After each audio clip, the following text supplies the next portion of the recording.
J Squad. We gotta find now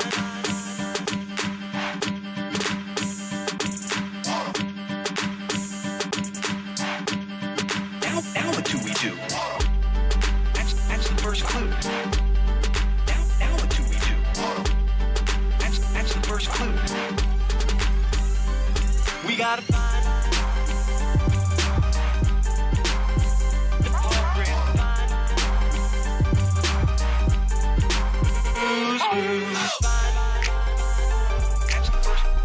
That's the first clue. We gotta find that's the first clue. That's the first clue.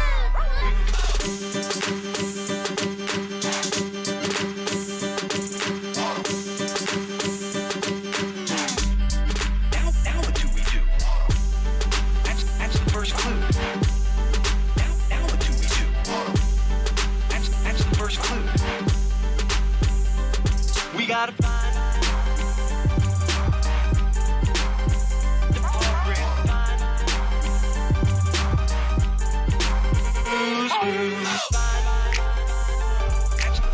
that's the first clue.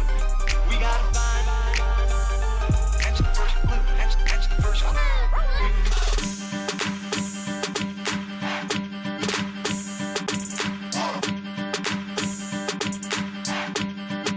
Now what do we do? That's the first clue. Now what do we do?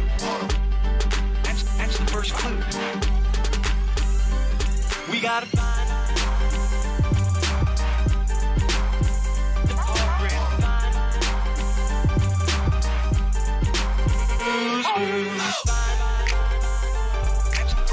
that's the first clue.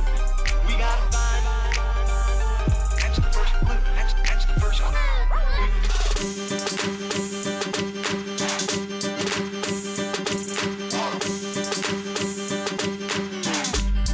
Now what do we do? That's the first clue. Now what do we do? That's the first clue. We gotta find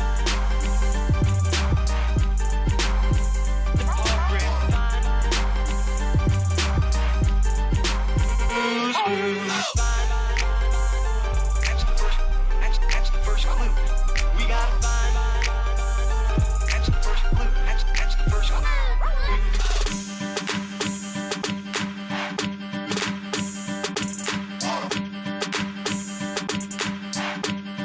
Now what do we do? That's the first clue. Now what do we do? That's the first clue. We gotta find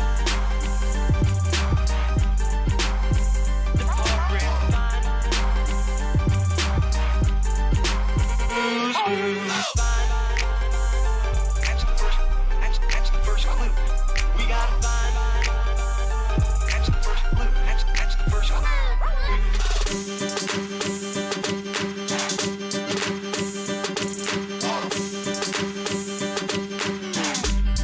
Now what do we do? That's the first clue. Now what do we do? That's the first clue. We gotta find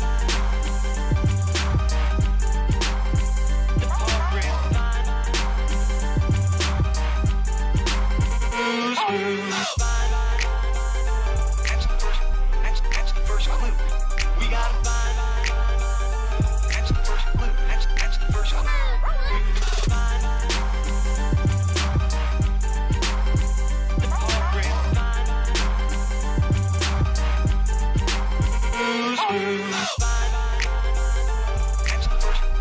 That's the first clue. We gotta find that's the first clue. That's the first clue. Yo, what is going on, everybody? How you doing today? Hey, welcome, Red Stain. Thank you, Kamoji, as always.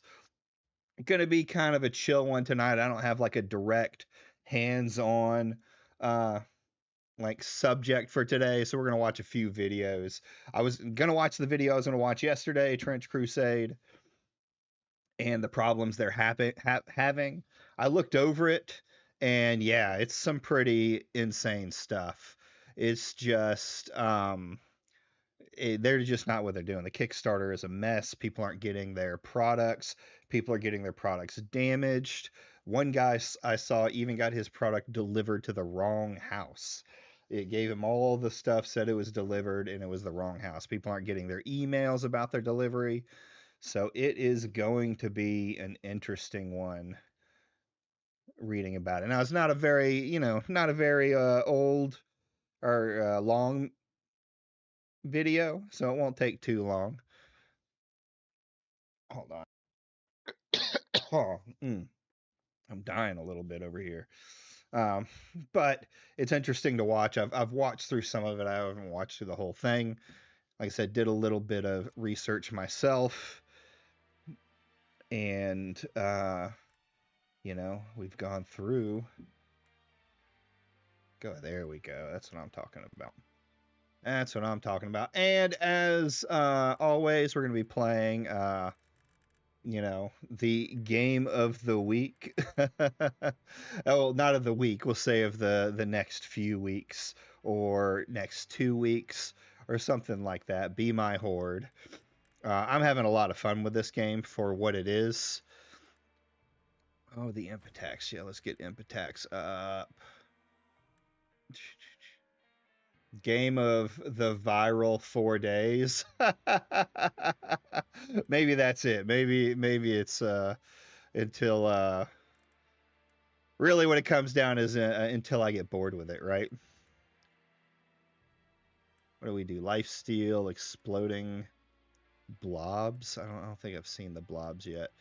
Let's do fire resistance, and there's hell minion health, because we got a lot of fire down there in hell. But it's, like I said, it's going to be interesting. Let's go ahead and get the first video set up. What do we got here today? Is boom, there it is. Corporate Trench Crusade corporate speed run. Hold on. Whoops, not that.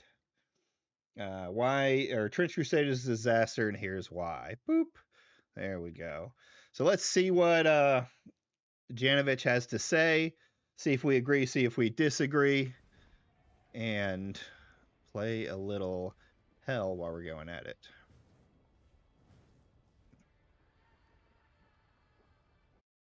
For almost a full year now, I've been getting a lot of comments about Trench Crusade under my videos. Especially since I've announced that I will be no longer making content for Warhammer, there have been so many comments telling me to start making content for Trench Crusade instead.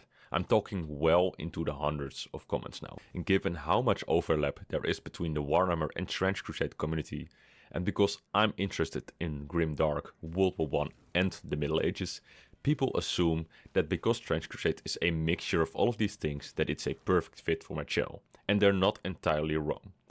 But there are some massive issues with Trench Crusade. And because such a massive part of my audience keeps asking me about it, I feel I now owe them an explanation for why I've chosen to stay away from Trench Crusade. As most of you will know, there was some political drama about Trench Crusade. But this video is not about that, and I really couldn't care less. Let's carry on. Yeah, I think that's a good thing to take, the political drama about it. Like, even like Trench Crusade really just didn't have to say anything about that whole situation, because the guys that were mad at it were just retarded and lying about it. Oh, pro gamer tip, make sure all of your bugs turn blue before tackling the next pair of yellow bugs. Yeah, oh, yeah. Yeah, I've started to notice they shoot, and then you can, where you going? What you got? What's up? What's going on, Extra? But let's keep going. But yeah, it was, the drama was useless. The drama was just made up. There was lots of other mistakes to do. For me, Trench Crusade personally didn't appeal, because although I do like World War I and Middle Ages, I don't like the mix, and also it includes stuff like fighter jets and other World War II influences that kinda ruined the World War I vibe for me anyway, but I was at least open to giving them a chance. What this video is actually about is their Kickstarter, which turned out to be a massive rabbit hole. If you look at the Kickstarter comments, it's just an endless stream of people asking when their stuff will be delivered. I think there's literally now thousands of comments like this. This was made worse by the printing company that they are working with, sending people broken miniatures or just straight up missing large chunks of their... That is like a sin of tabletop Warhammer gaming, hobbyist gaming. Like, if you're gonna be like, this is their first Kickstarter that they're pushing out, and if that's what you're gonna do, it needs to be good. The models need to be good. I love the aesthetic of Crusade, but one of the comments summed it up really well. This TTBG is 99% carried by art concept. Yeah, I really do agree with it. I'm not even sure that I like some of the rulings as much anymore, because I was like really excited to get into it, and I don't know, there's something missing when it comes to it. The aesthetic is awesome, the ideas are awesome, I like them, but at the same time,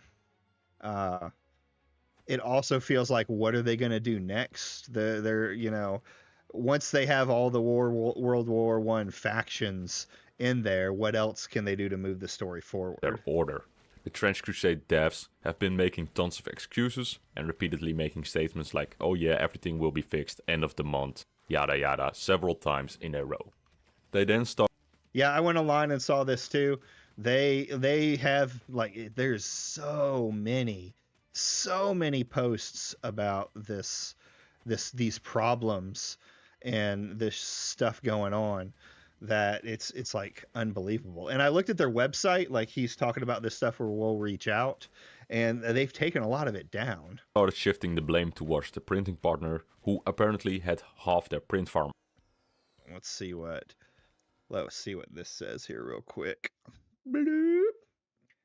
During the month of June, approximately 100 printers from S3D's print farm, which represents a massive 1/3 of their total capacity, broke down over the space of 2 weeks.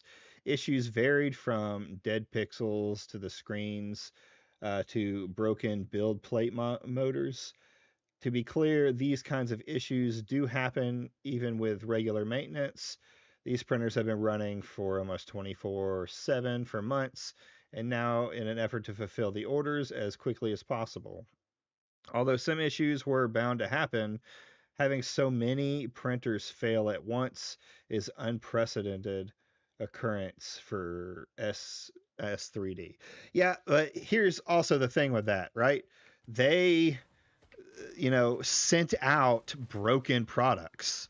So it's not even that, well, the printers were, bad, but they still like went ahead and said, hey, let's still send these products out to people. It's like undeniably a problem. Out of action, so that was kind of weird to me. So at that point, I was kind of looking into how it was possible that a $3 million Kickstarter could fail in such a spectacular way, and started looking at their miniatures in more details. And that's when I found out that many of their miniatures had extremely bad pre-support. Yeah, Hasbro doesn't put any money into theirs, though. Like, you saw the Baldur's Gate 3 stuff. That was a cheap money grab to try and get people to buy it, and it was awful. I can't think of any others off the top of my head, but that's like them just being cheap versus Trench Crusade talking, over quality and stuff like that. That's still 200 printers up and running, so surely most people should still be getting their stuff, but not broken. Yeah, exactly. So yeah, it is no wonder that their printing partner has having such big issues making the deliveries when so many of their models will have failed prints just from being poorly designed. And this is exactly what many people complained about, receiving models with missing arms and stuff. I was able to do extensive research because someone gave me access to all of the miniatures from the Kickstarter. I put these in the slicer software and then put them through a software called UV Tools, which will let you know exactly how many unsupported islands there are. And I can indeed confirm that many of the miniatures have really bad pre-supports. The Trench Crusade devs claim that the reported models, they have a list, had been fixed. So I double checked this by buying a few samples of this list from their My Mini Factory page, which should have been the updated ones, and compare those to the models that I already had. So yeah, while I can say that some of the issues have been fixed, a lot of the issues still remain. The person who apparently fixed the pre-supports has not been thorough enough, and still there remain a lot of unsupported islands, even in the models they claim have been fixed. Yeah, that's another sin too, is like these, you're doing STLs. You've made a ton of money off of this Kickstarter. They have to be good. You're trying to compete with, you know, the likes of like Games Workshop and other miniature companies that are out there. Malifaux, trying to think of some other ones that are out there. I mean, I've played a ton, and you know, people want good models. Unfortunately, when it comes to like good models, 40K sets the standard of what you need to meet. And if you're going to throw out STLs to go over them, which I think is a good idea, I don't know financially if it is, but I think offering players the ability to download and print them themselves is great. But you have to have it supported, because not every single person who buys a printer, not every single person who buys a 3D printer is going to know enough to go in there and update it. A lot of them just want to download it, put it into the printer, and have it come out. Even worse, a lot of the models also still have resin traps, which, if you don't know what that is, are holes inside of the 3D model where liquid resin gets trapped, and eventually the resin fumes build up, and even months later this can literally break open the model. So even if you've already painted the model and are playing with them, they can suddenly break open at any moment and spill toxic liquid resin all over the table. Could you imagine that? You're like playing with your favorite model that you just painted, and it busts open, and then just like liquid resin comes falling out. Like, these are things that it just don't happen in other, you know, gaming spheres. And I also wonder, when they were going to make the models for, you know, sale or something like that, why they went with the same resin printing idea instead of maybe looking into molds. I don't know how much more expensive they'd be. I mean, I know they can be expensive, but you're trying to build quality here. You're trying to, you know, show this audience from the beginning. Yeah, curing resin is such a basic part of crafting and printing. Yeah, it really is. The thing is, this can't be a GW level business. A team of 4 or 5 guys doing this for the love of the game and extra money on the side, sure, but not how they wanted to operate. Yeah, and I get that. That's fine that they wanted to be a small company trying to build themselves out. I don't say that they have to be, you know, Games Workshop, but they still need their product to be good. They still need it to function properly. Injecting molding is expensive to set up, but you can do it. I know small guys who do it for transformer parts. Nice. Nonif being one of them, and I think they do miniatures too. Nice. Yeah, it can be done, and it may not be possible. I don't know how much money they made. I'd have to go look at how much money they made off of the Kickstarter to, you know, really see. But all explosions do more damage, man. I just want to keep pumping that. Let's go with Aura. Let's get Oro on there. But I mean, it's the problem with Kickstarters in general is they start out, you know, it's 2 guys, 2 guys, 4 guys, 1 guy, whatever it is going on, and then it blows up and makes money. And when you put like that much, when people see that this much money was put into it, they're expecting a product that meets that money standard, right? Your hands or your storage case, which is just really bad. So this is all extremely amateuristic, especially considering how easy it is to fix these things. And for a $3 million Kickstarter, people are going to assume things are done properly, when in fact they are not. Somebody with some common sense would probably stop us, but there was nobody with common sense with the team, so we did it anyway. Like Iron Man says, not a great plan. These models were still actively being sold on their stores and being shipped out to Kickstarter backers, so I reached out to one of their devs and politely informed them about the seriousness of this issue.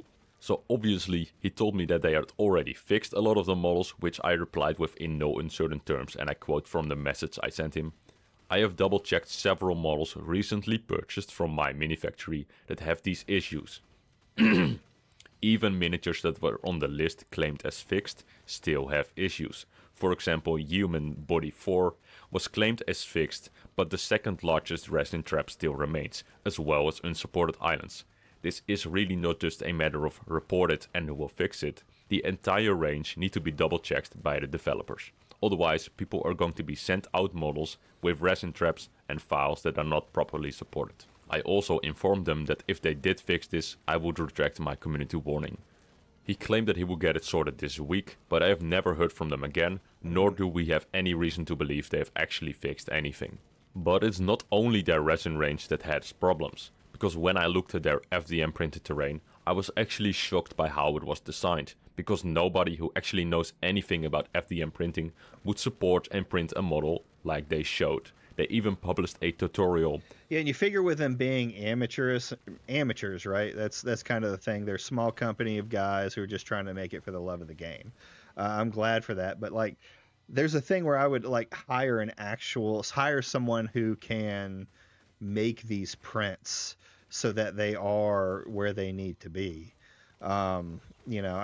It just seems like there was a misstep somewhere and they didn't make the right choices when, coming to design, 3D printing, and everything else that comes with it. How to remove the supports from the terrain, which leaves the bottom of the sandbags with this incredibly rough spaghetti texture, which is just completely brain dead, considering these parts would not need any supports in the first place if they had been designed correctly. In a grim, dark world, sculpted by James Sheriff and some of the greatest creative minds in wargaming. At this point, I was just thoroughly convinced that despite their Kickstarter claiming they have industry veterans joining them, that either nobody knew what they were doing or they simply did not care.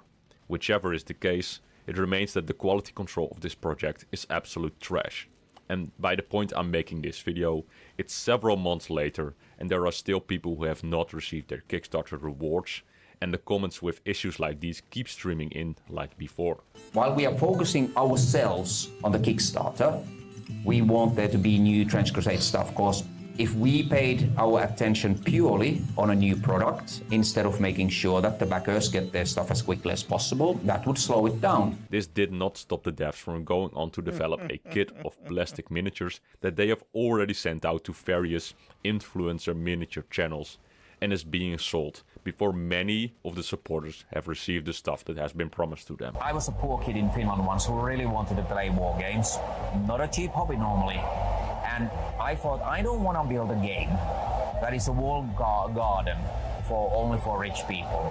And of course, in order for them to play, we had no miniatures. So we just said that you can now and forever use whatever miniatures you want. To pour salt on the wound, Trench Crusade, despite very explicit earlier promises during the Kickstarter campaign that they would always support 3D printing and cherish that community, then announced that they will no longer be going forward with 3D printing STL files and will exclusively release plastic miniatures going forward. I mean, you realize that 3D STL is cheaper and more people will go for the cheaper way, especially if they have the 3D printer to do it. I mean, I know a lot of people lately who, and this has been happening with Games Workshop for a while, where 3D printing has been coming the thing, and you see the 40K like Space Marine like prints coming out, because that's what people want to do. I buy a printer that will print out what I want. Why not? I mean, it's sad to see that they were going with that model, and now they're just nothing new is going to be 3D printable. They also use a lot of other companies. Like, there's a ton of people that are making like new Trench Crusade factions and stuff like that. So what does that mean for those guys that are doing that for them? They're basically like making armies or side armies for them. They're just not gonna. Are they gonna turn into Games Workshop and start going after those guys, or what's going on there? Uh,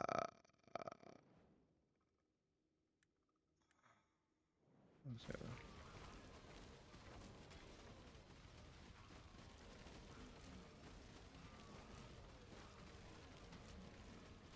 Boom, boom, boom.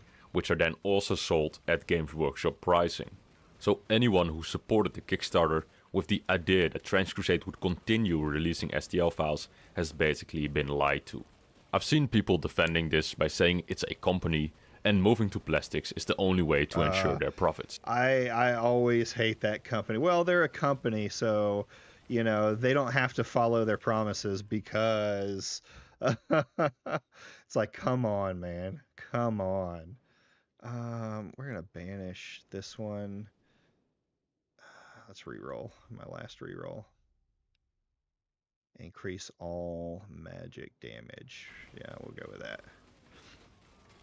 But this doesn't really make sense. Oh. Either the 3D printing community is large enough to support them and continue making profits selling STL files, or the 3D printing community is so small that it wouldn't impact their plastic sales anyway. They cannot have it both. That's the weakest argument for people allowing companies to deliver empty promises. Yeah, it really is. It's like, no, they said this, they should produce that.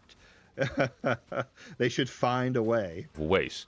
And we all know that it goes against what they have promised. Meanwhile, the long-awaited community license that they promised, which would outline ways for individual sculptors to sell their own Trench Crusade compatible models, has not been released yet. What makes this even worse is that they are now also working with an AI copyright enforcement company called Brand Shield, the very same one that Games Workshop is also working with. It has been copyright striking a lot of sculptors for Trench Crusade minis for selling their models with terms like compatible with Trench Crusade, which I think is absolutely atrocious. We are never going to give up on those principles. I wish it all stopped there, but that's not all. The rulebook has been delayed a long time because the developers claimed that they wanted to absolutely make sure that it was perfect before being shipped out. In itself, that is fine. I bet a lot of people... That's a terrible, I don't like that phrase ever, because it's never going to be perfect, right? Get it to as balanced a state as you think you can, because you're never going to know how balanced it is until people really start breaking it. And yeah, they've had the playtest free for everyone to put out, but you just have to, you'll be trying to balance the game forever if that's your motto. I mean, even Games Workshop has to put out erratas for everything. I mean, every game TTRPG out there has to put out erratas and new updates to all the rules for this kind of stuff. That's just the nature of wargaming in general. prefer to wait as long as the product is good. But the version they eventually did send out contained errors, so there had to be a day one errata addressing multiple issues. Jeez. And also, it is by the developer's own admission already outdated the moment it arrived, because they updated the rules already. And the boxes that they shipped it in had no padding, so a lot of people's rulebooks now arrived with severe damage.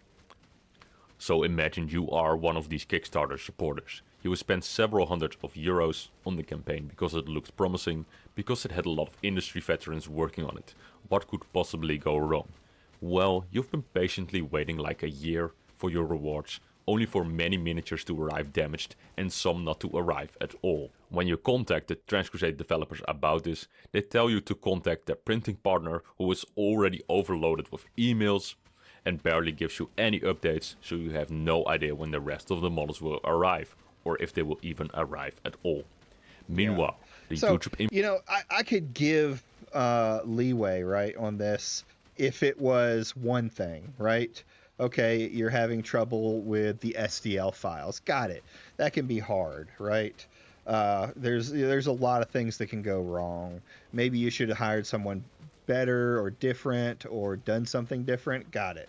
But now we're talking about, the books, them taking forever for the books to come out because they want it to be perfect. Then when the books do come out, they're already wrong that they had to put out, an errata immediately for it.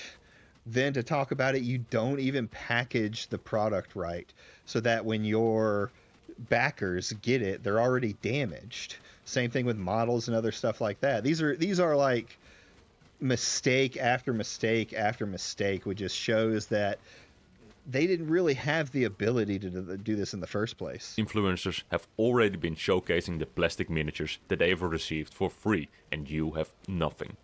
Maybe you have a 3D printer and we're supporting the campaign so you can 3D print your armies. But now you got rug pulled because going forward Trench Crusade will only release plastic models at higher retail prices, locking you with your 3D printer out of any future armies. Yeah, you like this.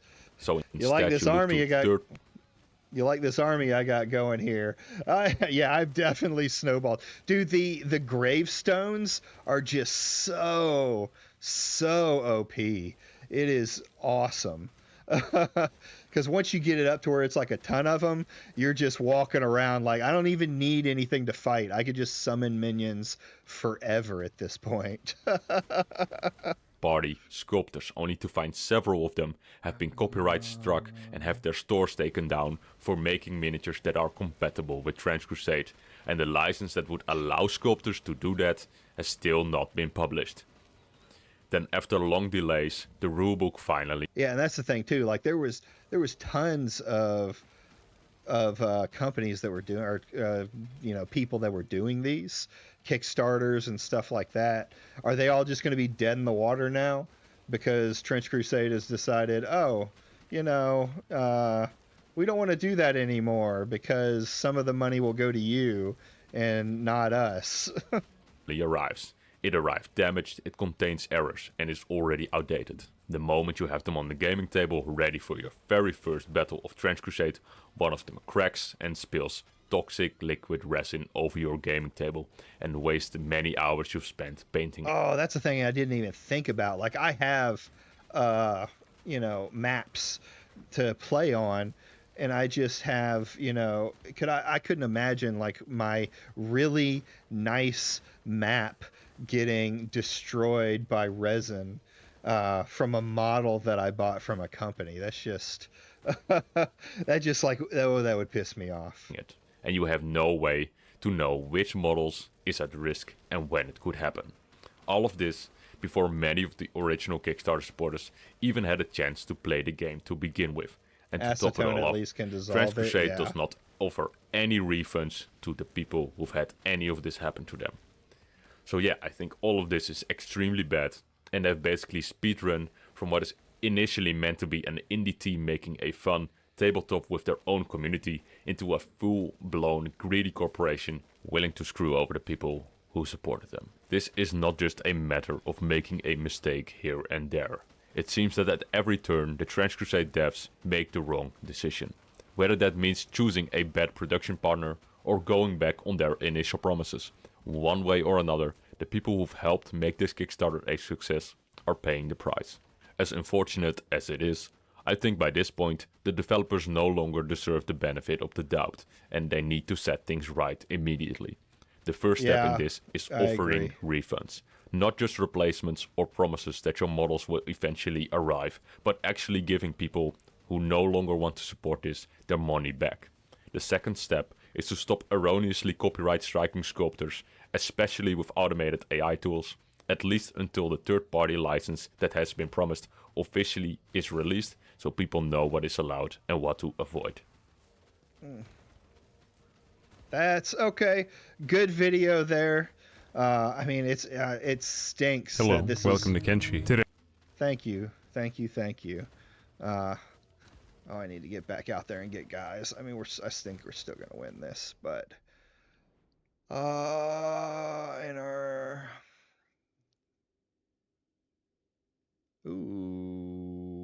instant, yeah, let's do that. Health regeneration, enjoy.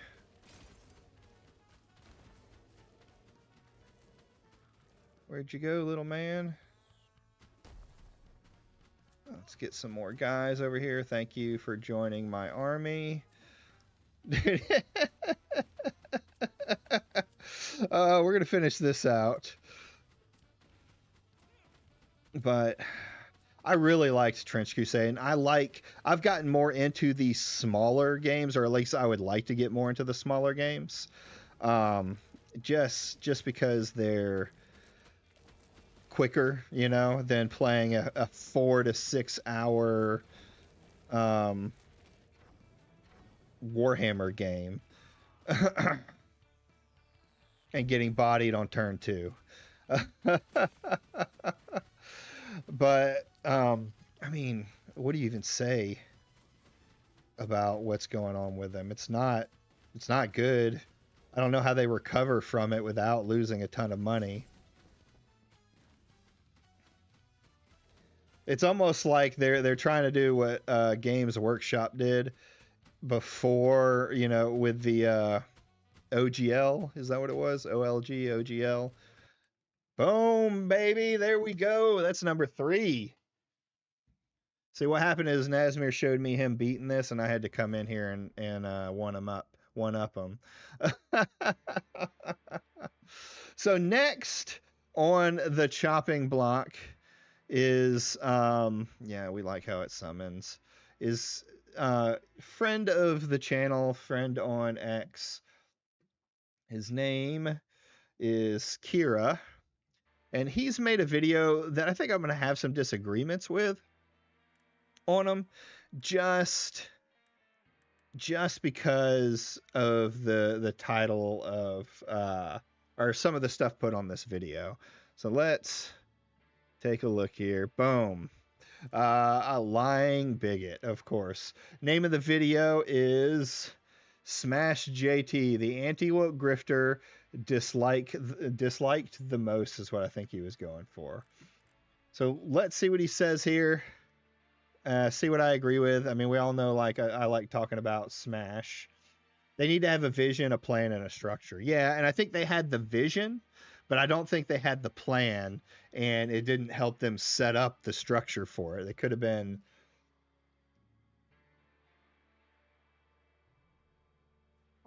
I don't think it's going to kill them. I think they're well going, but I do think it's going to slow down their hype, because people were getting a lot of hype on this game for the setting and for a lot of other things going on with it.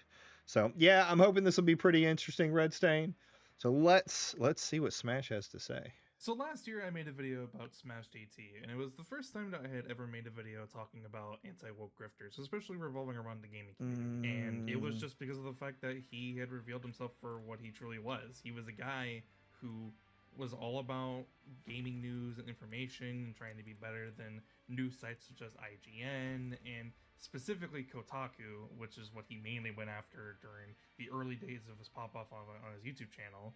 And then it was revealed that he pretty much just didn't really do any research, and it was because of the fact that he was given false information and false rumors about potential leaks and information revolving around Assassin's Creed Shadows during that time, and he fell for it hook, line, and sinker. He didn't do any research. He didn't look into who was giving him this information. He just didn't do his due diligence, right? He looked at the name that he was given of the supposed employee who was working on Ubisoft. Well, it just showed that he never does his due diligence on those. He just for this whole time, thank you for all screaming. This whole time he's just always been winging it and hoping for the best. We looked at his LinkedIn and then pretty much just went on from there. He didn't look for any verifiable information to see if this was actually this employee or not, and it completely destroyed his credibility. And I made a video about it last February, calling out his hypocrisy with how he handles getting news and information in comparison to what is essentially his direct competitors over Kotaku, IGN, and such other gaming news organizations. And since then, I have made a number of videos talking about anti-woke grifters, such as Endymion. I've mentioned Far Dark a few times, Grums on Twitter, and every now and then I see Smash DT and he says something or he does something that is just completely nonsensical. And I could easily talk about the multitude of reasons as to why he's currently being sued by Alyssa Mercante and show the evidence as to why he's being sued from Alyssa Mercante for the constant harassment that he sends her way. I could show you all of the hypocrisy that he does by making fun of the recent shooting and killing of Renee Good, who was killed by an ICE agent, and putting her face onto the face of George Floyd and show his clear hypocrisy, considering how he's reacted to people's previous comments made about Charlie Kirk's assassination. Yeah. Here he's able to completely make Well, there's no consistency with any of these people. They'll say one thing is horrible, and then the next thing is okay. So, but it can't be both, right? You are either one or the other. I don't know if I want to go with High Priests on this one. Bonds of Torment. I like this one. We'll go with that.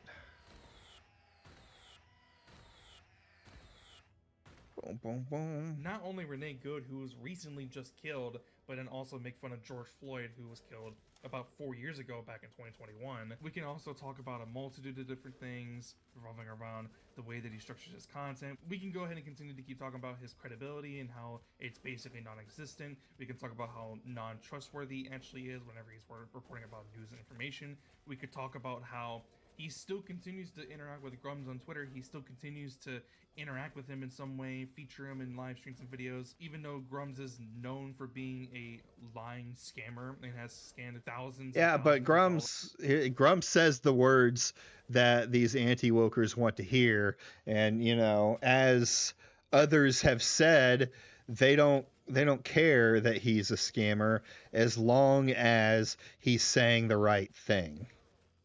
From his game that is essentially non-existent and refuses to talk about it. That's not really what I want to talk about in this video. What I really want to talk about is how unfunny his recent tweets are, and he has this whole series of tweets. Oh, we're going into this. Where his whole thing is that he asks ChatGPT to take a fictional character and make them beautiful, and it's essentially just having the AI completely ignore the context of the scene that the character is in, the context and the reasoning as to why the character is designed the way that they are, everything. Like, it's just taking all the basic design philosophies behind character design. Yeah, the overused joke. Well, it's like all he has. He's not a very creative guy.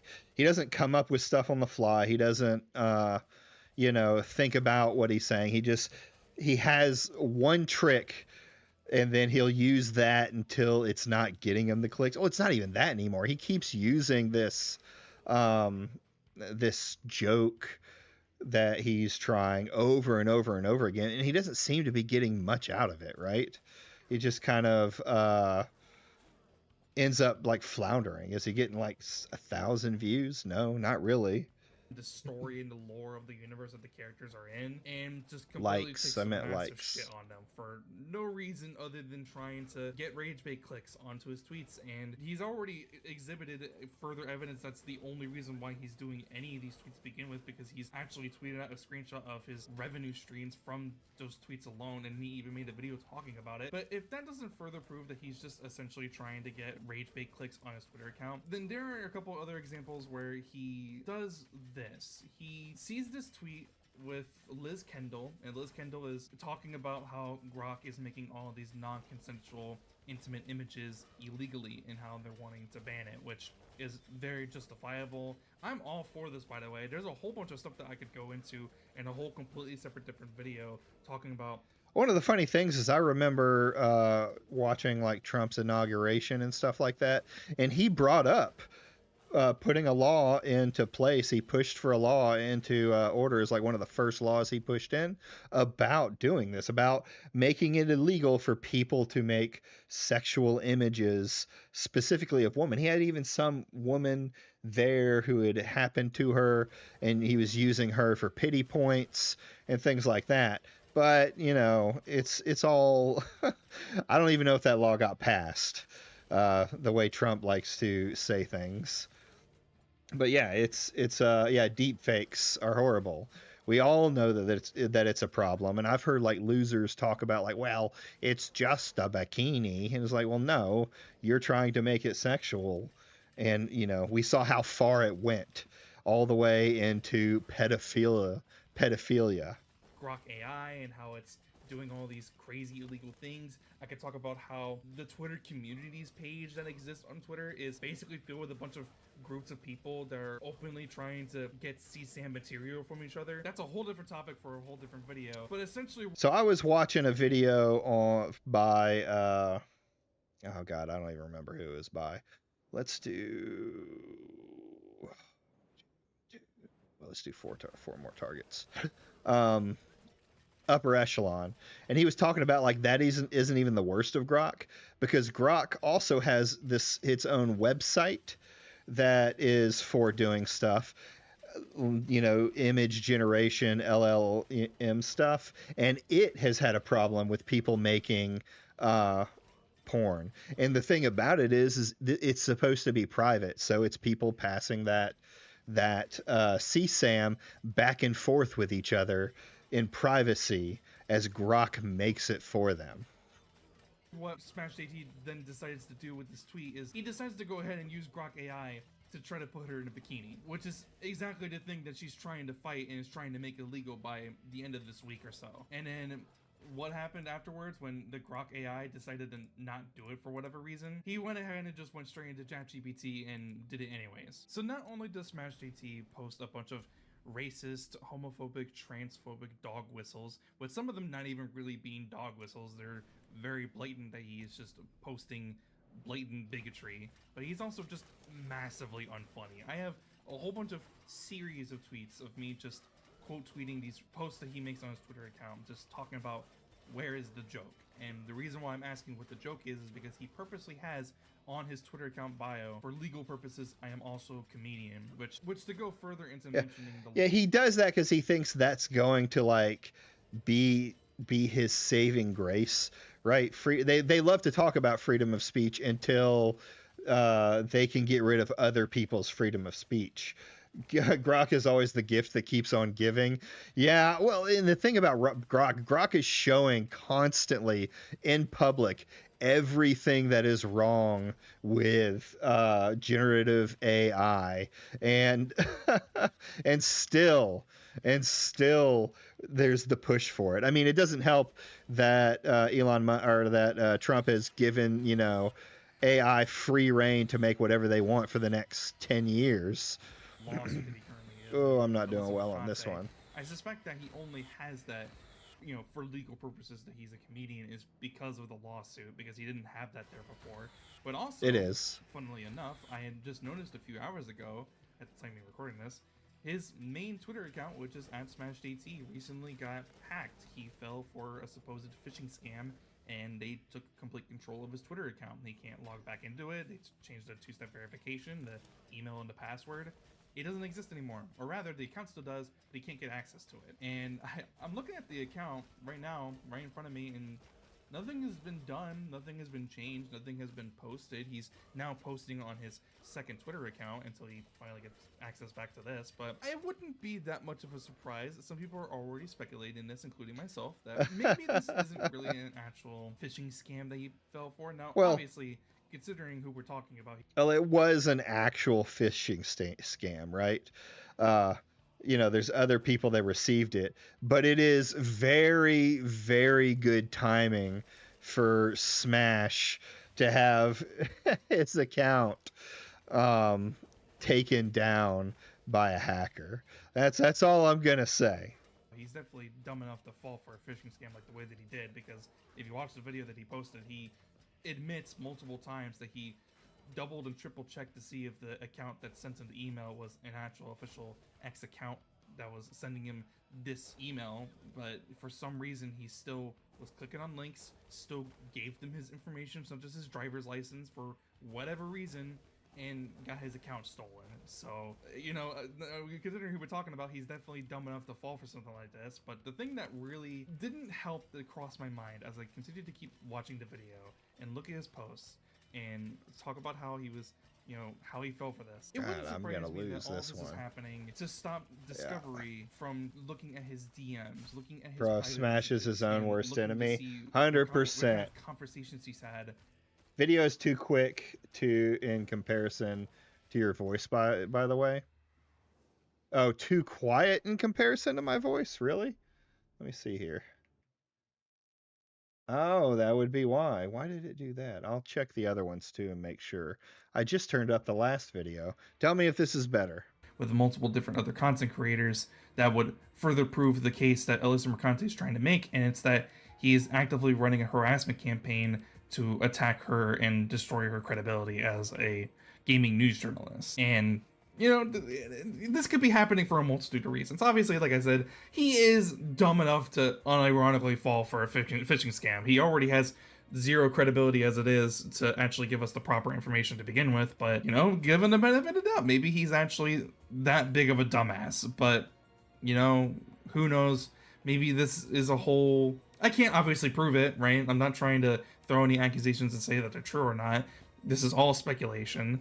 But it wouldn't surprise me if he's trying to go against the law and trying to prevent Discovery from finding something that he doesn't want them to find and feigning ignorance about whether or not he actually has access to his main Twitter account or not. So only time will tell, I guess. But until then, that's kind of really all I wanted to say. I just wanted to talk about Smash JT again because he is just the biggest piece of shit that I know that's within the gaming grifter side of the anti-woke grifter community, I guess, because Honorably Noah and the Birdman, they go after people who talk about movies like The Critical Drinker and Nerdrotic, and more power to them. I kind of focus on the gaming side of things because it's just something that I'm much more passionate about, and I constantly see Smash JT, constantly see Endymion, Var Dark, and so many other people, and I am always wondering how these people are getting away with saying a lot of the things that they're saying, and how they're purposely ignoring a lot of the things that need to be mentioned, like the Grums situation where he scammed hundreds of thousands of dollars from his supporters. Just saying, it just would be something that he would need to actually talk about if he cares about the gaming community, if he cares about the gaming industry, if he cares about integrity. Well, that's the thing. They don't really care about the gaming industry. And if they admit fault to being friends with Grums, they know it's probably going to end up killing their credibility in, one way or the other. Didn't I just do this one? Oh, no, that's the summoning circles. I don't really like the summoning circles. So we're going to banish that one. And we're going to go with priests. Boom, boom, boom. But yeah, I mean, it's just obvious that they don't really care. If they cared about gamers, they'd be going after them. You know what I mean? It's really our enemies do this to us, so we're so what's Goose, etc. That's why they don't care about double standards and hypocrisy. Yeah, I could see that. It's we're using a lot of the stuff that I've seen from the right or anti-wokers or things like that. What's good for the goose? What's good for the goose? Is good for the, like, a lot of them have changed face, like especially when it came to the doxing and the getting people fired from jobs. Oh, it's okay because they did it. Well, no, the argument was doxing is bad and it shouldn't be done. So you're either, for that or you're a hypocrite and you're against that. And, we found out that they really do not care about doxing. They just want to go after their enemies. And the fact that people are trying to scam other people. Yeah, I just really wanted to talk about Smash JT again because he is someone that I personally despise the most when it comes to a lot of these anti-woke grifters in the gaming industry and the game. We love Smash JT here. Yeah, it's a vicious cycle. We love Smash JT community. So allow me to indulge a little bit with this video, and I'll try to find another topic to talk about next week in the next video. So yeah, that's pretty much it. If you liked the video, be sure to leave a like, and if you want to see more, please be sure to subscribe. I will see you guys in the next one. I'm out. Peace. I gotta say, Kira, you gotta sound a little bit happier. You sound a little bit like depressed when you're talking about these guys, and you just have to realize how dumb they are. point out their hypocrisies, and then laugh at all the stupid stuff that they do. That's just the way it goes. It's easier. It really gets to them. So that's the one criticism I have for you. Yeah, Smash is on the downtrend. He knows he's on the downtrend. He's desperate to find anything to make him relevant in this. Yeah, he did sound kind of bored with it, and I was like, yeah, you gotta get in there. You gotta really sound like you want to talk about the subject. Have a passion for going after them. I think it's also better to make appeals to his fans rather than using polarizing language like dog whistles. True. To be fair, covering Smash can make anyone depressed. Yeah, I guess from a point of view.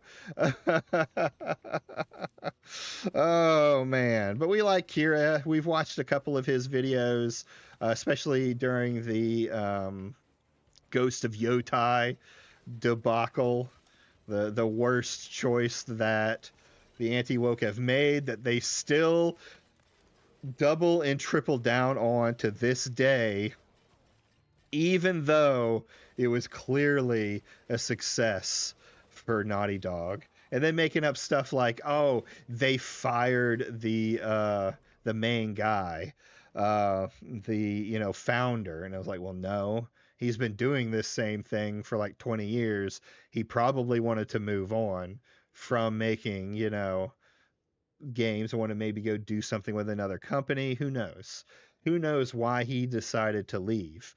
But if Yotai was such a bad game that lost them millions of dollars, oh, you're right, Sucker Punch, not Naughty Dog.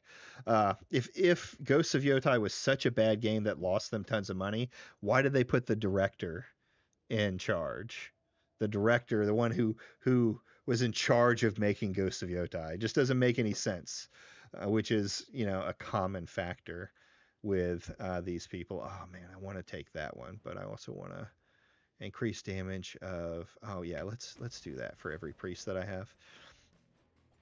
Like it just, they don't understand or even look at the industry. Did I do Naughty Dog again? One day I'll get it right. Names elude me.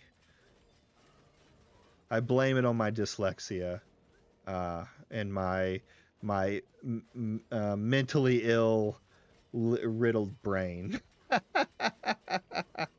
All right. So next up, we've got a guy we've watched through Otterly Noah, and this video. No, I meant the company getting called out. Yeah, Smash is the living personification of that Simpsons episode's "Don't Forget You Are Here Forever." Yeah. Oh man. Ooh, 3 times damage on the aura. Let's go. Oh.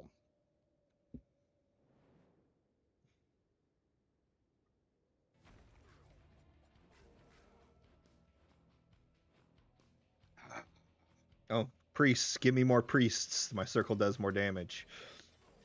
Next guy we're going to talk about, though, is one of the larger channels.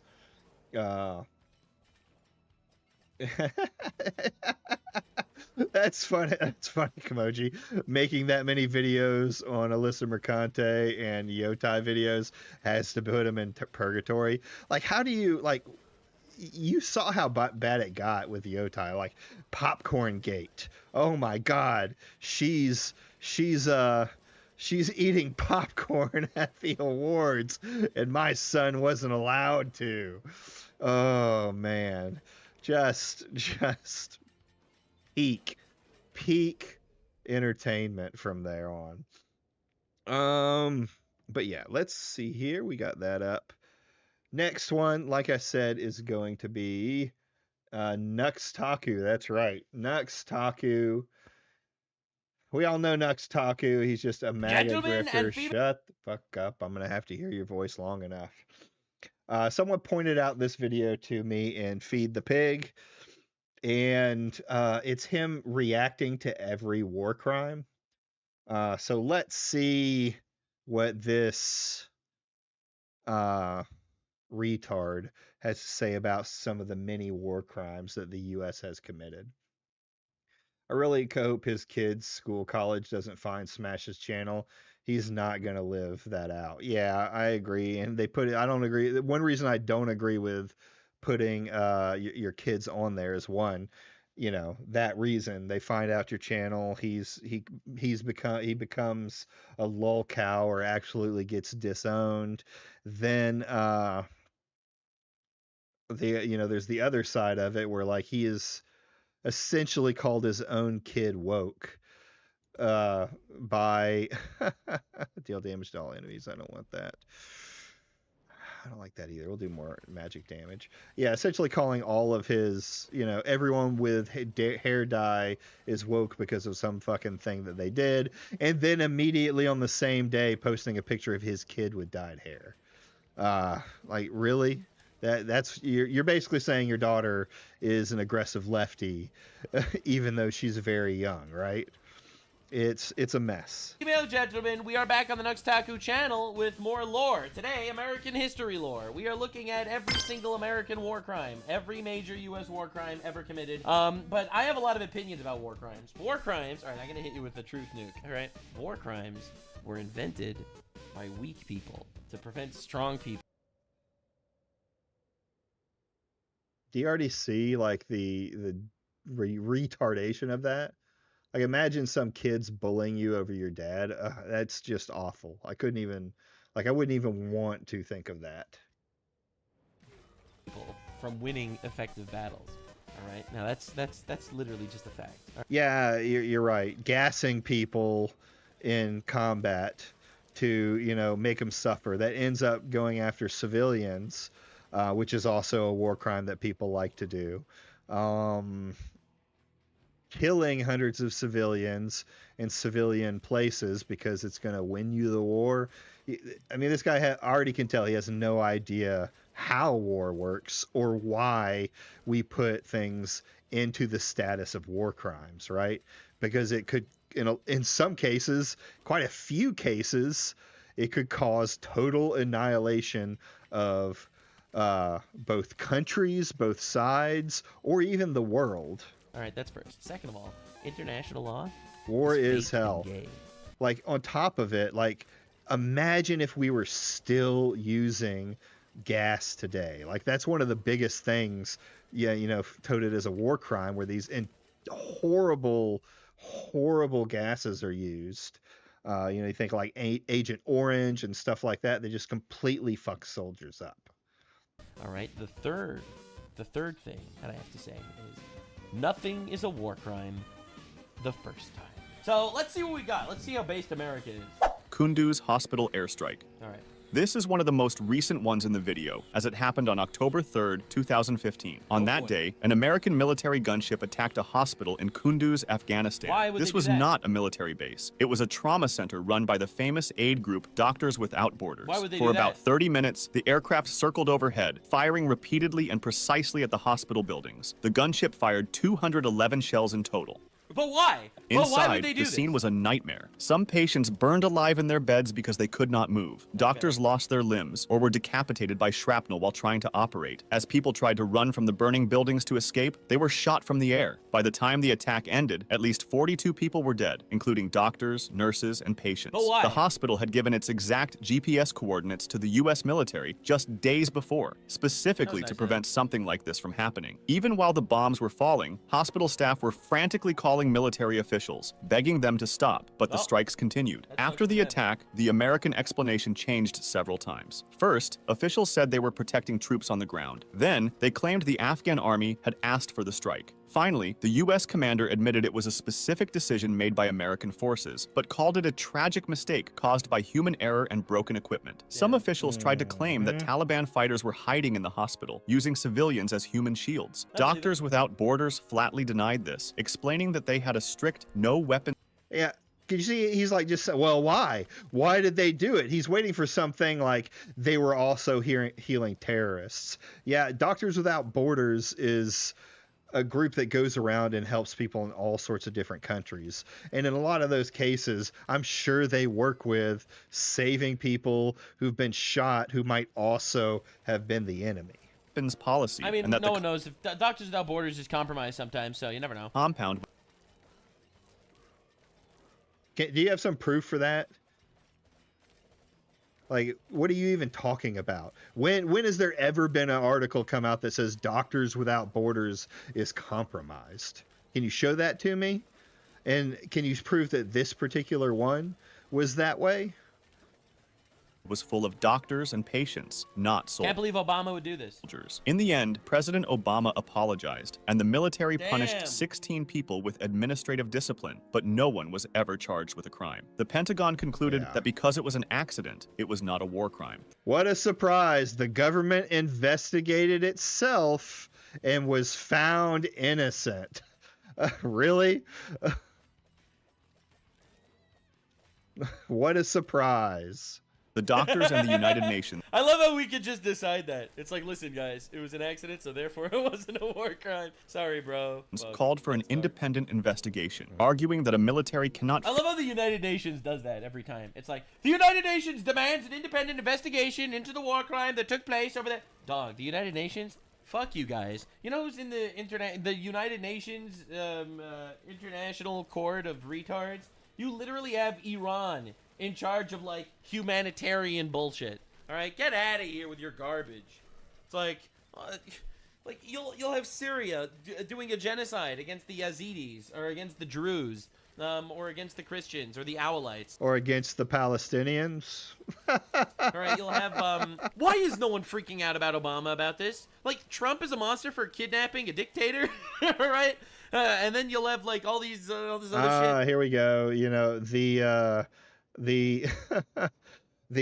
sweeping for President Trump. Yeah, it's wrong when both of them did it, and the U.S. should have held people accountable for that strike. But guess what?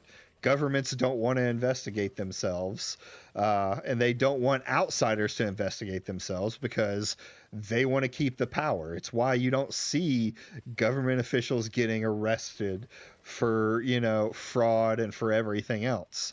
Not unless they become political enemies of a man who's trying to create a dictatorship. People did freak out. What is he on? That's true. People did freak out about this situation.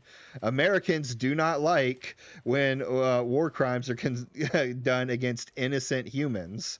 The problem is you can't do much about it at this point. Whatever, it's just unbelievable. Unbelievable, bro. It's crazy. And I love that the UN is like, we're the UN. We're the UN.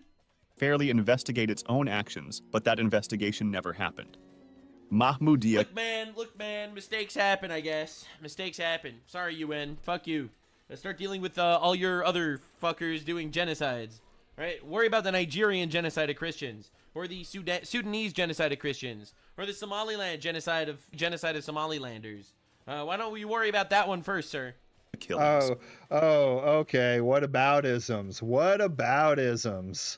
Like, they're not doing this about that country. How do you know? How do you know that they're not trying to do something on it?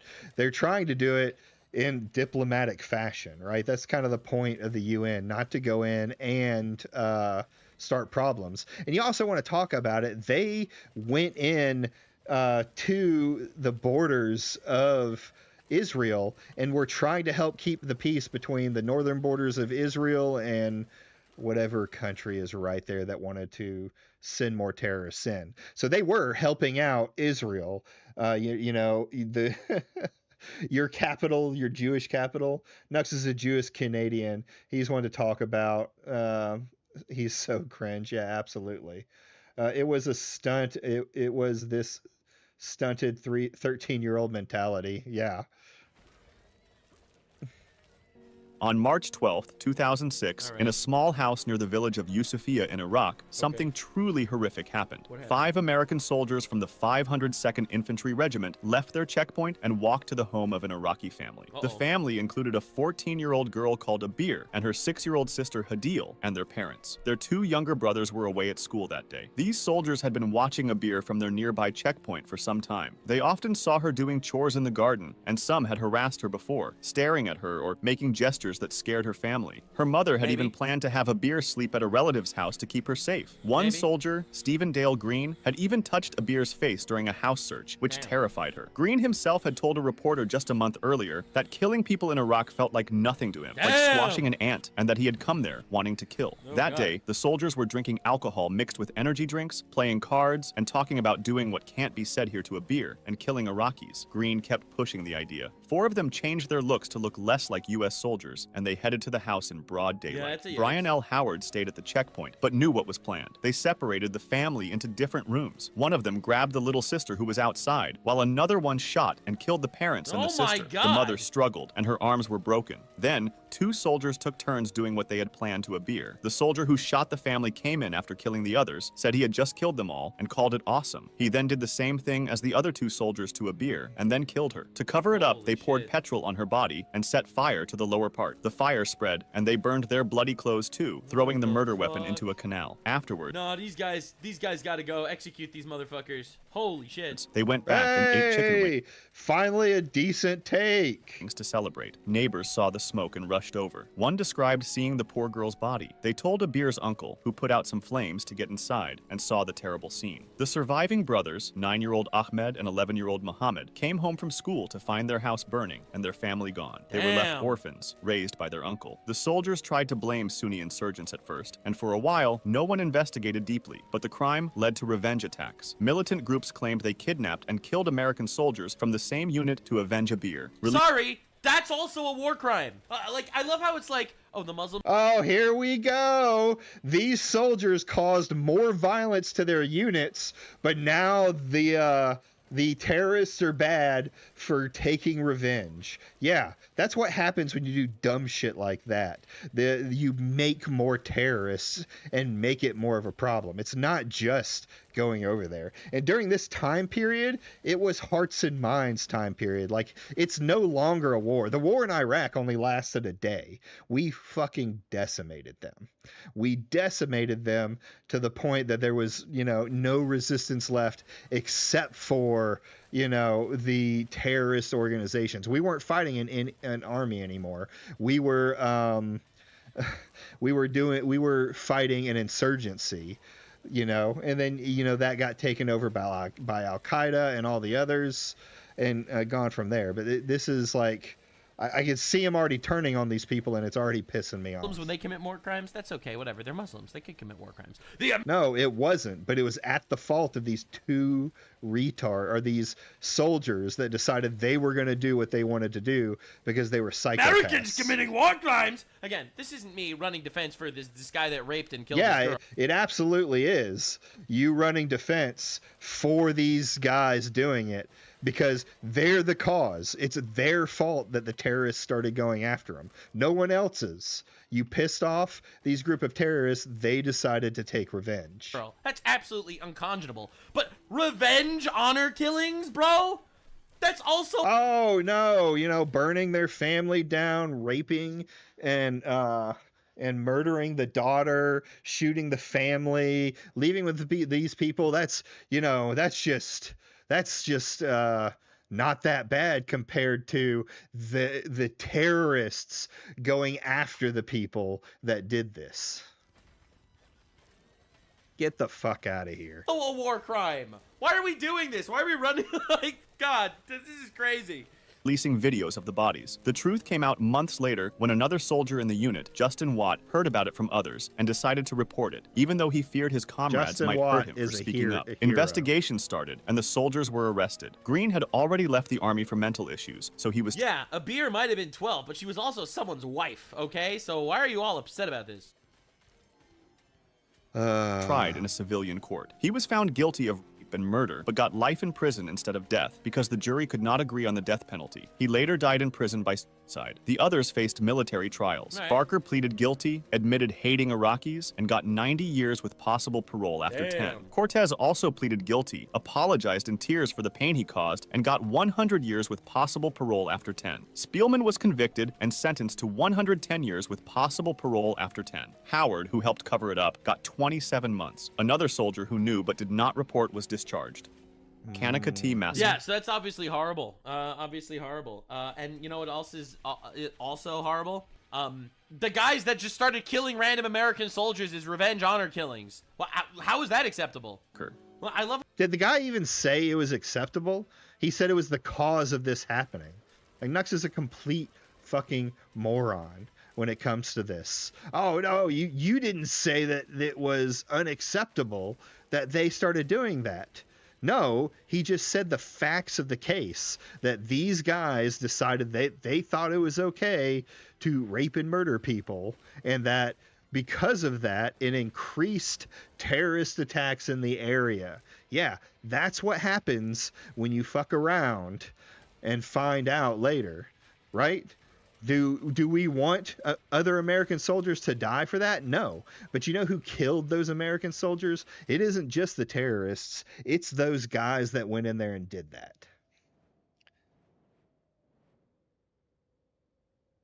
I don't want any of these.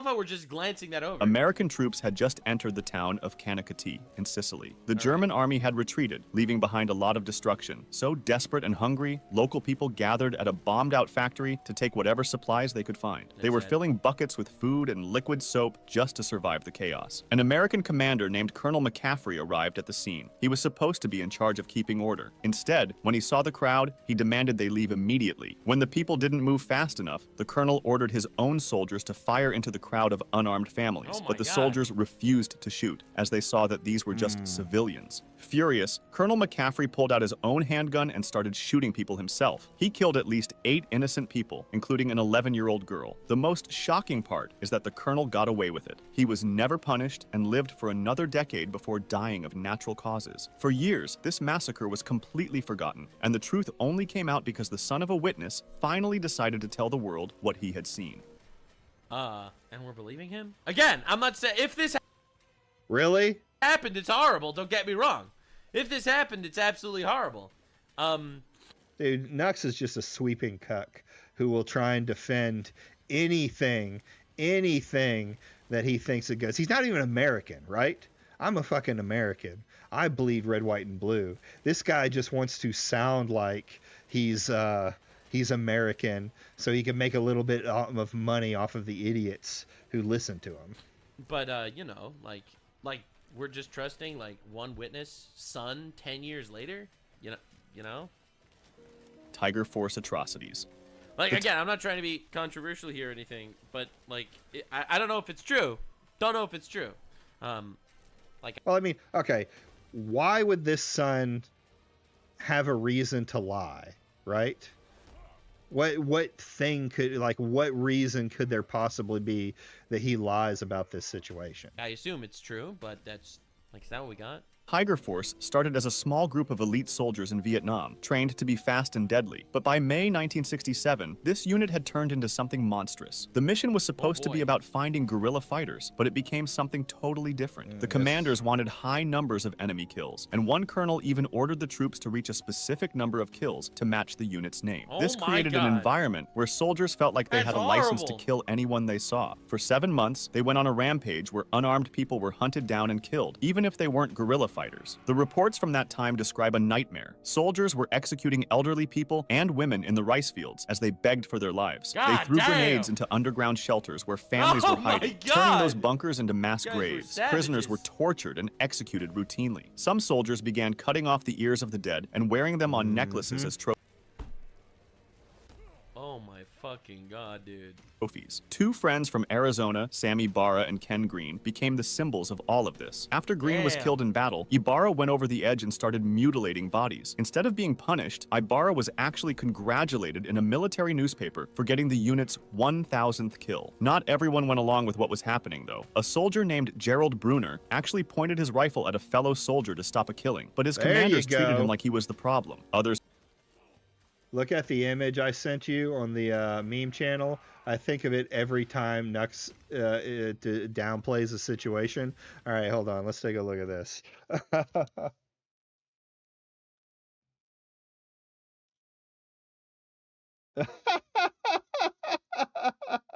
Hold on.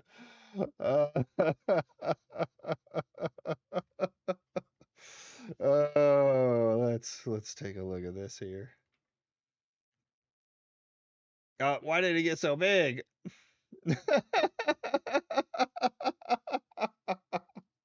Oh, yeah, I can see that. That fits.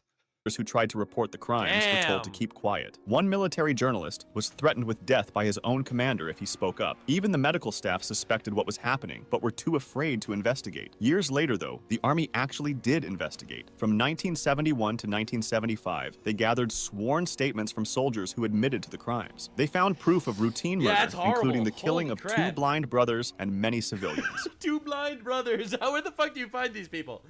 They specifically went and found two blind brothers to mutilate. Oh my god. However, in the end, nobody was punished. Some think it was Damn. because by 1975 the war was ending and the government wanted to move on. Likely That's afraid what of a she massive said. scandal, the files were buried. America! It took decades for Look, man. Does it say anywhere in the Geneva Convention that you can't cut the ears off people that you kill them, like as trophies? Does it say that any worse? Sudan's worse every 12 minutes? Yeah, actually, specifically, you're not allowed to take trophies in the military. It's not, this is U.S. military, not Geneva Convention. You can be prosecuted for taking said trophies, ears or gold or whatever, right? It's a prosecutable offense. This clear. This is not comparing American war crimes to war crimes around the world. Okay, this is not even remotely comparable to the shit that Islam does Bullshit. Get out of here with this fucking mess. on a daily basis in the Middle East, okay? reporters to uncover the truth. They went back to Vietnam, found the old grave sites, and spoke to witnesses. Al-Hamdaniya murder. All right. On April 26, 2006, a group of U.S. Marines went into a small village in Iraq called Al-Hamdaniya, not to fight, but to look for an insurgent. However, when they couldn't find him, they made a decision to just get someone else. There was someone called by the locals as No shot!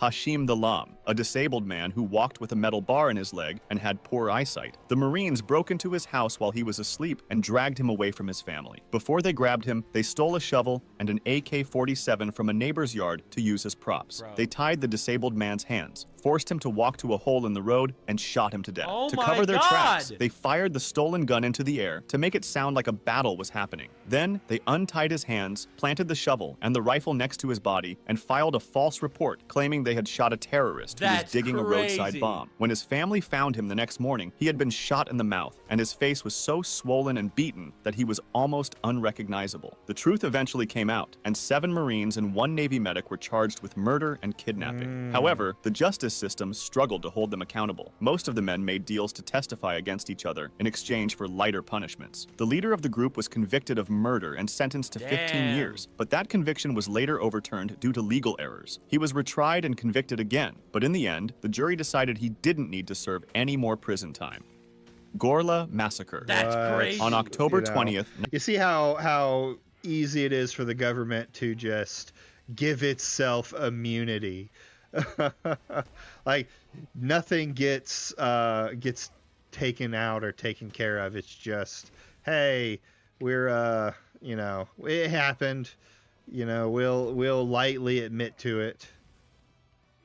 1944, children at an elementary school in Milan were running down the stairs toward the air raid shelter while bombs were being dropped on the city when a sudden explosion caused a tragedy. At the time, Milan was heavily bombed because it was one of Italy's most important industrial cities, and its factories were useful for supporting the war. The 451st Bombing Group of the 15th Air Force was assigned to bomb Milan, even though it was known to have a poor record, since earlier in the war, planes from the same group had accidentally bombed the town of Venafro, killing 40 Italian civilians and 17 Allied soldiers. Although they were investigated and criticized, no officers were punished because commanders feared it would hurt morale in future operations. Nonetheless, Totally understandable. You're fighting a war, man! You're fighting a war! War crimes are okay because you're fighting a war. Massacring the innocents, okay. It's obviously because bad. you're fighting a war. Okay? Of course it's bad. You have to win. I wonder how many dictators have said that. Well, you know, we're just trying to, you know, get things taken over. People should, you know, people are gonna die. That's just part of it. A war for your homeland. For your homeland, God damn it. Oh my god. on the morning of October 20th, 19... Bro, it was unintentional. Doesn't matter. It was matter. not on purpose. They didn't know this. Okay? They were trying to defeat Nazi Germany, bro. Get out of here. What was that? Anyway. Does not matter. 111 American bombers took off from southern Italy. 2 bomber groups hit their assigned targets, and then it was the 451st Bombing Group's turn. Nux would piss himself. It's not that just that he wouldn't survive.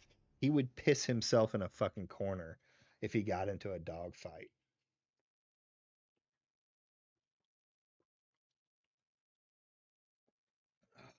It wouldn't be so heavy-handed. I'd like to see him stand next to the people that are committing those crimes and be like, oh, well, it's just a war now. It's just a war.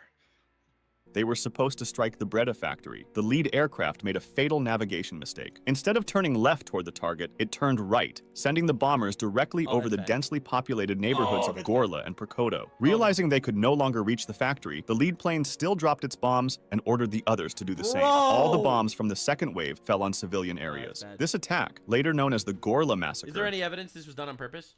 Killed about 600. Get fucked. None of my family hasn't been in the army, but we know it's horrible. Yeah, you can just basically understand that war is horrible without having to do this. Like, no one would look at this in a normal light and be like, oh, this is okay. This is fine. 114 civilians. Like, that's unbelievably bad. Don't get me wrong. Is there any evidence this happens on purpose? Among the dead were 184 children who were... there were 1 million abortions this past year in America? Inside the Francesca... On purpose? Like... Hey, what about this? What about this? This thing that happens? What about this? It's okay to not look at this thing. What about these children that died? I'm telling you, this is mentally stunted kid who thinks he's doing edgy humor. Yeah, exactly. He has no greater talking point. He never has any greater talking points. It's just these odd comments that he will hide behind the idea of, oh, well, it's just edgy humor. Actually on purpose? Crispy Primary School when the bombs hit. Air raid sirens had sounded earlier, but many people didn't have enough time to reach shelters. After the bombing, there was internal criticism of the 450. I love how, like, all these examples are, like, rogue people doing bad shit and then getting investigated and punished for their crimes. You know? He realizes the last 2 he just listened to, they didn't get punished for their crimes, right? They thought it would be bad for morale to do that. Like, he's not even listening to what's being said. He's just wrong. Insane that is? That's crazy. First bombing group, but there were no real consequences. No one was punished. Then prove it was on purpose. There's no evidence this was done on purpose. And Milan was devastated. Don't get me wrong, it's a tragedy. It's an absolute tragedy. To be known as the Little Martyrs of Gorla. Fascist authorities used the bombing for propaganda, calling the Allies murderers of children. Thuibo killings. Wow, that's crazy how often they do this. They just use propaganda. You're a baby killer. Well, I mean, we very much were baby killers in that situation. On January 31st, Company H of the 2nd Battalion 1st Marines approached the small village of Tuibo at midday. Suddenly, they came under heavy fire, including from a .50 caliber machine gun. Pinned down, their captain, Edward Banks, called in airstrikes and artillery and asked for reinforcements. Even with help, though, they could not advance and stayed under fire until nightfall. At first light the next morning, the company pushed into the village. What happened next is where the stories split apart. Vietnamese communist sources say it was a massacre, and a village memorial lists 145 civilians killed, mostly women, children, and elderly men. U.S. sources, on the other hand, say 22 civilians died during 2 days of combat. The Marines reported 5 dead and 26 wounded in their own ranks, an estimated 101 Viet Cong killed. Captain Banks said it was impossible to tell who was enemy and who was friend. He claimed villagers sometimes watched booby traps go off without warning Marines. I totally believe that, bro. I totally believe Yeah. this. Overall, he described They the want us They fought there. the fucking commies, and you really thought that they would run defense for the American soldiers? Are you insane? mission. Well, there was this whole thing happening over there where American soldiers were killing civilians. So yeah, I think it would be hard pressed for them to think you're the good guy and just tell you that there's a bomb going off. As a search and destroy operation and denied a massacre. He insisted the Viet Cong used human shields and argued that at most Dude, I totally believe that.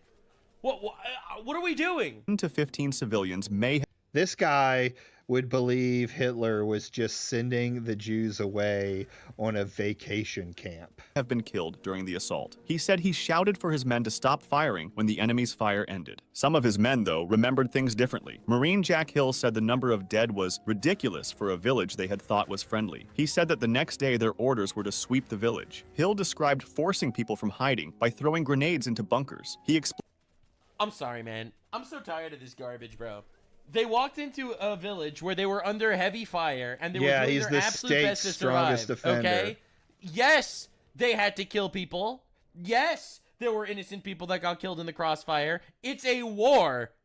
I don't understand, bro. What are we doing? So there's a thing that they teach you in the military that's very, very important to when you're shooting. And that's to, one, know your target before you fire, right? And know what's behind your target before you fire. Because you as a soldier, the average soldier, doesn't want to accidentally kill a kid. That's just, you know, our natural human brain telling us that we don't want to do things like that. Then you get into God, I'm trying to think. I remember hearing stories from a buddy of a guy I knew who was over there, and he was forced to kill a child in front of him because he shot the child's dad, who was a terrorist, and he was trying to get the kid to not go for the gun. The guy went for the gun, and he was forced to kill the kid. That lives with him for the rest of his life now, that he had to make that decision. Yeah, this is Nux. The point is for soldiers to not get PTSD or have guilt at innocent killings. Yeah, it is. In fact, like I've heard of soldiers. I was talking to someone who's another guy who I don't know who the soldier was. I don't know who the guy was, but he said his PTSD didn't come from killing terrorists, right? That was what his job was, to go over there and do. His PTSD came from seeing innocent people on the side of the road that starved to death or were killed by terrorists, or, you know, probably even US in some cases. That's what got him. People don't want that to happen. There's not this, you're in a war, oh, we're going to it's okay because, you know, they were in the crossfire.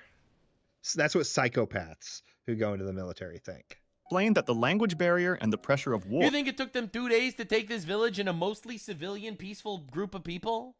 had a role in those choices. Villagers told yet Again, this guy knows nothing about war. Absolutely nothing. other versions. A 14-year-old said jets and artillery struck first. Why are we even taking this seriously? The only evidence of war crimes is from a 14-year-old communist? Oh my god, dude. Get out Then of here. troops came, asked if A 14-year-old communist? What makes him a communist at 14 years old? Like, get the fuck out of here with this bullshit. people were Viet Cong and shot them. Others said only women, children, and old men were present, and that please. short bursts of gun. Oh, get out of here! What are we doing, bro? Oh yes, there was only an entire village of just children, just children in this village. Couple of women. Yeah, it's, What, it's Grandpa? fucking... Fire cut them down while they ate or pressed sugarcane. One woman said a grenade thrown into her house killed 10 family members, and that soldiers fired again into the corpses. Come on, man. Like, what are we doing? Another said that a neighbor who had just Maybe. given birth was killed, and her baby too. That's tragic. It really is sad if this happens. I mean, maybe it happened. I don't know. In a brutal way. One villager said babies clung to dead mothers' bodies when the shooting stopped, and Okay, this is just like overly descriptive. Literally overly descriptive. Like. What are we Oh, doing? I'm sorry. Can you not handle the idea that they were killing women in front of their children? Is that too much for you? Is that too descriptive? We should lighten down the talk on these war crimes that America did. It makes me uncomfortable. It makes me uncomfortable to know that my country might have done something bad. You know what you do? You fucking go hard on these war crimes, because that's not what we want in this country. And keep in mind, Nux did lose an IDF soldier cousin. Oh, so yeah, even more so, he should be, you know, not wanting war crimes to happen. All right, they thought that this might have been an ambush, so they threw in a grenade while they were under heavy fire. And, oh my god, someone and his 47 children were all killed. The 48th child grabbed at the clothes of the dead mother, praying and hoping. Get out of here. that the living carried corpses to nearby posts to demand the killing end. Some said Marines... Really? Why? You claim that the soldiers were just massacring indiscriminate civilians and the civilians were walking up to these soldiers carrying corpses?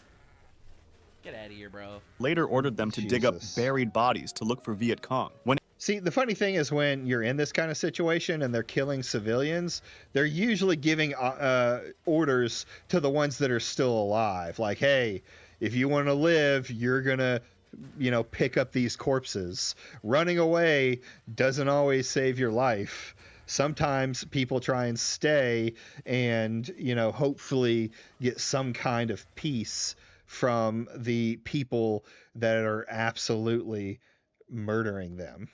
When asked about claims that women and children were forced into a shelter and a grenade thrown inside, Hill said he could not confirm it. He described mass confusion and crying. The Marines battalion reviewed the 22 corpses and 18 wounded people brought to their command post and called these deaths an unfortunate side effect of the battle. Villagers Yeah!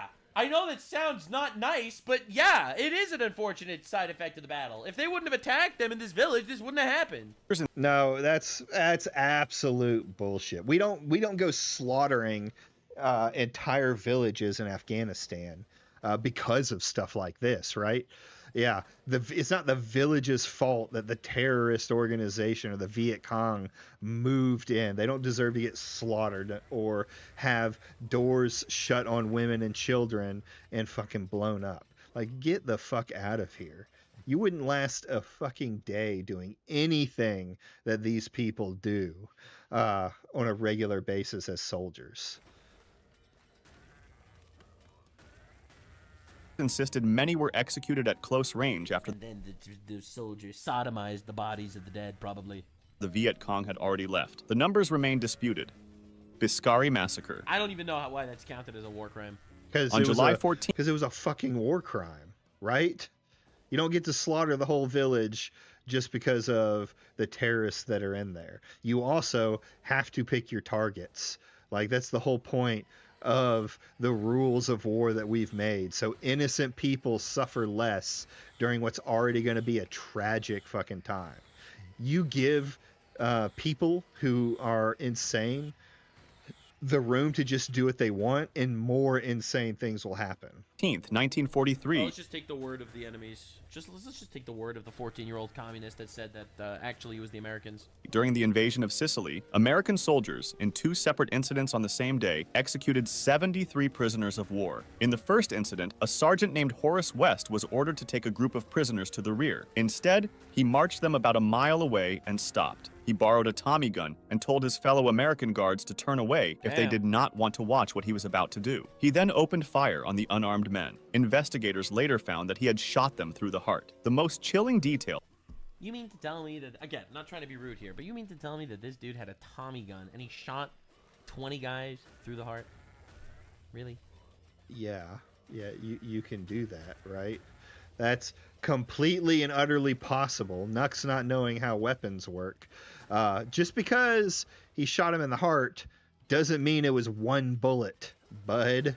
Is that after his gun ran empty, West reloaded it and walked among the bodies, shooting the wounded men who were still moving to make sure they were dead. Again, I don't know if this is, like, obviously that's horrible. That's an absolute atrocity. But it is done, like, literally on an individual level. 37 bodies were left lying on the ground. Later, I'm sorry, when you're in the military, guess what? You represent the entire United States. You can't just go in and say, well, this one guy is a bad actor, right? No, he is a U.S. soldier. He was a ranking officer. He's the one in charge to make sure stuff like this doesn't happen and make sure war is conducted properly. And instead, he goes against it. He is speaking for America. that same day, a captain named John Compton was angry because snipers had been shooting at his men. When his troops Pretty reasonable reason to be angry. captured a group of 36 Italians who were hiding in a ditch, they brought them to the captain. The prisoners begged for their lives, but the captain gave a direct order to a firing squad. He told his men he did not want anyone left standing. When the prisoners tried to run, the Americans opened fire and killed all of them. When the I mean, maybe. Sure. If Yeah, that, if you see how like there's these things that have happened and he just completely sweeps. Well, I don't know that it happened, you know. It's just, you know, witnesses talking about it and things like that. It's 100% made up. this is true, then obviously that's horrible. news reached the top commanders, at first, the famous General George Patton tried to cover it up. He wrote in his diary that they should just lie and say the men were snipers killed in combat to avoid a scandal. However, other officers refused to stay silent. Yeah, and no, that's Patton obviously himself, horrible. once he learned the details, that the prisoners had offered no provocation and were essentially being that's slaughtered, terrible. said, "Try those bastards." Both the sergeant and the captain were put on trial. The sergeant was convicted of murder and sentenced to life in prison. Look at that. When an American commits murder, they go to jail. They don't become a war hero. While the captain was found not guilty, claiming he was just Yeah, but it still is a war crime what he did. Usually war crimes aren't, you know, conducted by some magical entity known as the army. They're conducted by individuals in that group. following orders. Soldiers claimed that those orders came from Patton himself, who, according to their versions, said not to take prisoners if enemy combatants continued to resist within 200 yards of their position. The story has a shocking ending. The sergeant never actually served his life sentence. Oh, how After the about noise that? died down, What? the army quietly released him a year later. He was allowed to return to duty and was eventually given an honorable discharge. That's crazy. Torture in Operation Yeah, the government definitely got him arrested for that war crime, didn't they? Yeah, Nux is actually a shithead. I agree. Like, they didn't get punished. The government committed a war crime. A member of the government committed a war crime. A member of the military committed a war crime. And their only solution was, oh, well, you know, it's okay. We'll just quietly release him. Years later. Teardrop. It was the final weeks of World War II, and a terrifying rumor was spreading through the US military. Leaders believed that German submarines were crossing the Atlantic, carrying flying bombs or rockets aimed directly at New York City. The mayor of New York had even warned the public that attacks were coming. In response, the US Navy launched a massive mission called Operation Teardrop to hunt down these Makes boats sense. before they could reach the coast. Makes The sense. fighting in the North Atlantic was brutal. I mean, we don't During want Nazis coming to our shore and killing us. That makes sense. Yep. the battle, a German submarine named U-546 managed to sink an American destroyer, killing most of the crew. The Terrible. Americans responded with fury, hunting the German boat for 10 hours Yeah, until blow they that forced shit it up. to the surface and Yeah. sank it. They pulled 33 German survivors from the water, including the captain, Paul Just. However, instead of treating them like normal prisoners of war, the Americans were driven by panic. They needed to know if more submarines were coming with missiles. They separated 8 specific crew members, labeled them as specialists, and took them to a base in Newfoundland. There, the interrogators used what they called shock interrogation. They threw the men into solitary confinement, beat them, and forced them to do exhausting physical exercises until they Look, man. I'm not gonna, I don't want to sound controversial here or anything, but these motherfuckers had info on other Nazi boats blowing up our shit. Look, man, I know that I'm supposed to say that this is a war crime, okay? I know that I'm supposed to say, oh, it's so bad that they beat up these Nazis who had information on other boats trying to kill us. But I'm not gonna sit here and make believe that, you know, I'm like, you know, really crying over this. They broke. The treatment. They blew up our ship. They killed 33 of our men. They had information on other ships that were blowing up more of our men. And we're supposed to not beat the shit out of them to get this information? Look, I'm not trying to be controversial here or anything, but Yeah, we're not supposed to commit Cry torturous more, acts. you know? In fact, was so. a funny thing about torture is that it doesn't really work, because what happens is people will just say anything to get you to stop doing it. The way that the military has found in recent years to do it is, well, I mean, besides like the white rooms that break people down, is to do it with kindness, actually, to build a relationship with that person and then go from there. So yes, torture is horrible and a war crime. So harsh that the German captain eventually collapsed unconscious. This Oh, torture no. continued even after the war in Europe had officially ended. Historians later described this as Wow. a singular atrocity. The tragedy is that it was all for nothing. After the war, investigators confirmed that the submarines never carried any missiles. The weapons that the Americans But were we didn't know that. so afraid of did Who cares if you didn't know it? You could have checked, or you could have given the prisoners the proper, respect that's deserved from U.S. and Western countries. not exist on those boats. Kandahar massacre. Again, this is like one of those, look, sorry, man, I guess you shouldn't have been a Nazi murdering our people or something. You know, like, I'm not trying to be controversial. They just said that particular boat didn't. They didn't have the missiles. You attract more flies with honey than vinegar. Yeah, it really comes down to it. If you start matching with them and doing things, you can turn them into an ally, almost an insurgent, an inside man. Or anything.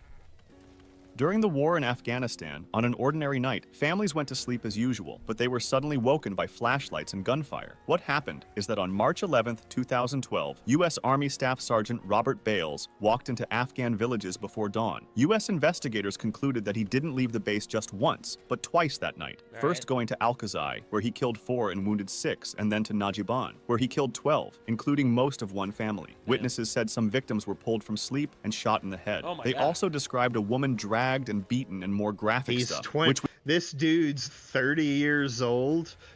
we I won't always go- like describing war crimes, but it's really like instances of single people snapping and killing people. Yeah, you can keep hiding behind that idea of single people, but they're representatives of the military. You don't tell, when you get pissed off at the cashier or the person on the phone, they don't get to tell you that, oh no, I'm just the person on the phone. They're a representative of the company that they're with. It's the same thing with the military. Most war crimes are not like, where's this invisible entity that's not supposed to commit war crimes? Where the government just as a whole comes down and does it. No, people who represent the government are the ones who do it. go into detail for obvious Like, these are, like, almost all these are individual cases where you have one retard killing people. Like, is that really a war crime, or is... Did he not listen to the one where it said Patton had basically given the order to, do whatever? Like, he's just completely ignoring the vast majority of the facts of this case. Let's go. Now we got sheep everywhere. that a murderer murdering people? reasons. In one home, bodies were gathered into a room and set on fire. By the end, That's horrible. Bales had murdered 16 civilians, terrible. 9 of which were children, and 11 came from the same family. Bales returned to his base later that morning and said, "I did it." Afghan officials called it intentional murder, and the US and NATO issued apologies. Protests erupted, and the Afghan parliament demanded a public trial in Kabul, but US officials said he would be tried under American military law. He was sentenced to life in prison without parole, and he was also reduced to the lowest rank, dishonorably discharged, and stripped of all pay and benefits. Good. Makes Dachau sense. liber- Absolute psycho did psycho shit. I like, again, this American war crime? How is this like American war crime? This is a psychopath doing some crazy shit. This dude's a fucking moron. Like, beyond any levels of it, just an absolute fucking moron. I don't know why anyone listens to him, or I guess it's because of all the kids he was showing lolly to on YouTube that are now just so brain dead from listening to him that this is somehow based. And reprisals. On April 29th, 1945, Dachau, that's a concentration camp. American soldiers reached the Dachau concentration camp, and they walked into a nightmare. This was not just a normal military target. They found train cars packed with thousands of skeletons, bodies piled from the floor to the ceiling, and survivors who were starving and barely alive. Just days before, the guards had forced thousands of prisoners on a death march. The American soldiers were shocked and furious, and in that atmosphere, discipline completely collapsed. What happened next is known as the Dachau reprisals. Enraged American soldiers and the liberated prisoners themselves began killing the German SS guards. So, like, I am obviously biased here. My grandparents were Holocaust survivors. My grandfather was in the camps. But fuck those Nazi shits, alright? Listen, I'm sorry, man. I'm sorry. You walk into a concentration camp where you saw them systematically murdering thousands and thousands of people. I have no problem with this whatsoever. Fuck those guys, okay? But they surrendered. Listen, I can understand that anger and the killings and things like that. And in that moment, I don't know that I would not do the same thing, knowing, you know, how horrific the Nazi was. That still doesn't make it a not a war crime, right? Even then, we're supposed to give them quartering. And, you know, when we do that in conventional war now, it's supposed to be done both ways, right? If you don't want the conventional army that you're fighting against to commit atrocities against you, you don't commit atrocities against them. According to international law. Yeah, well, international law is fake and gay. Historians estimate that between 35 and 50 guards were killed that day. The killings happened in chaos. One American commander, yeah, well, that sucks for them. Shouldn't have been Nazis, I guess.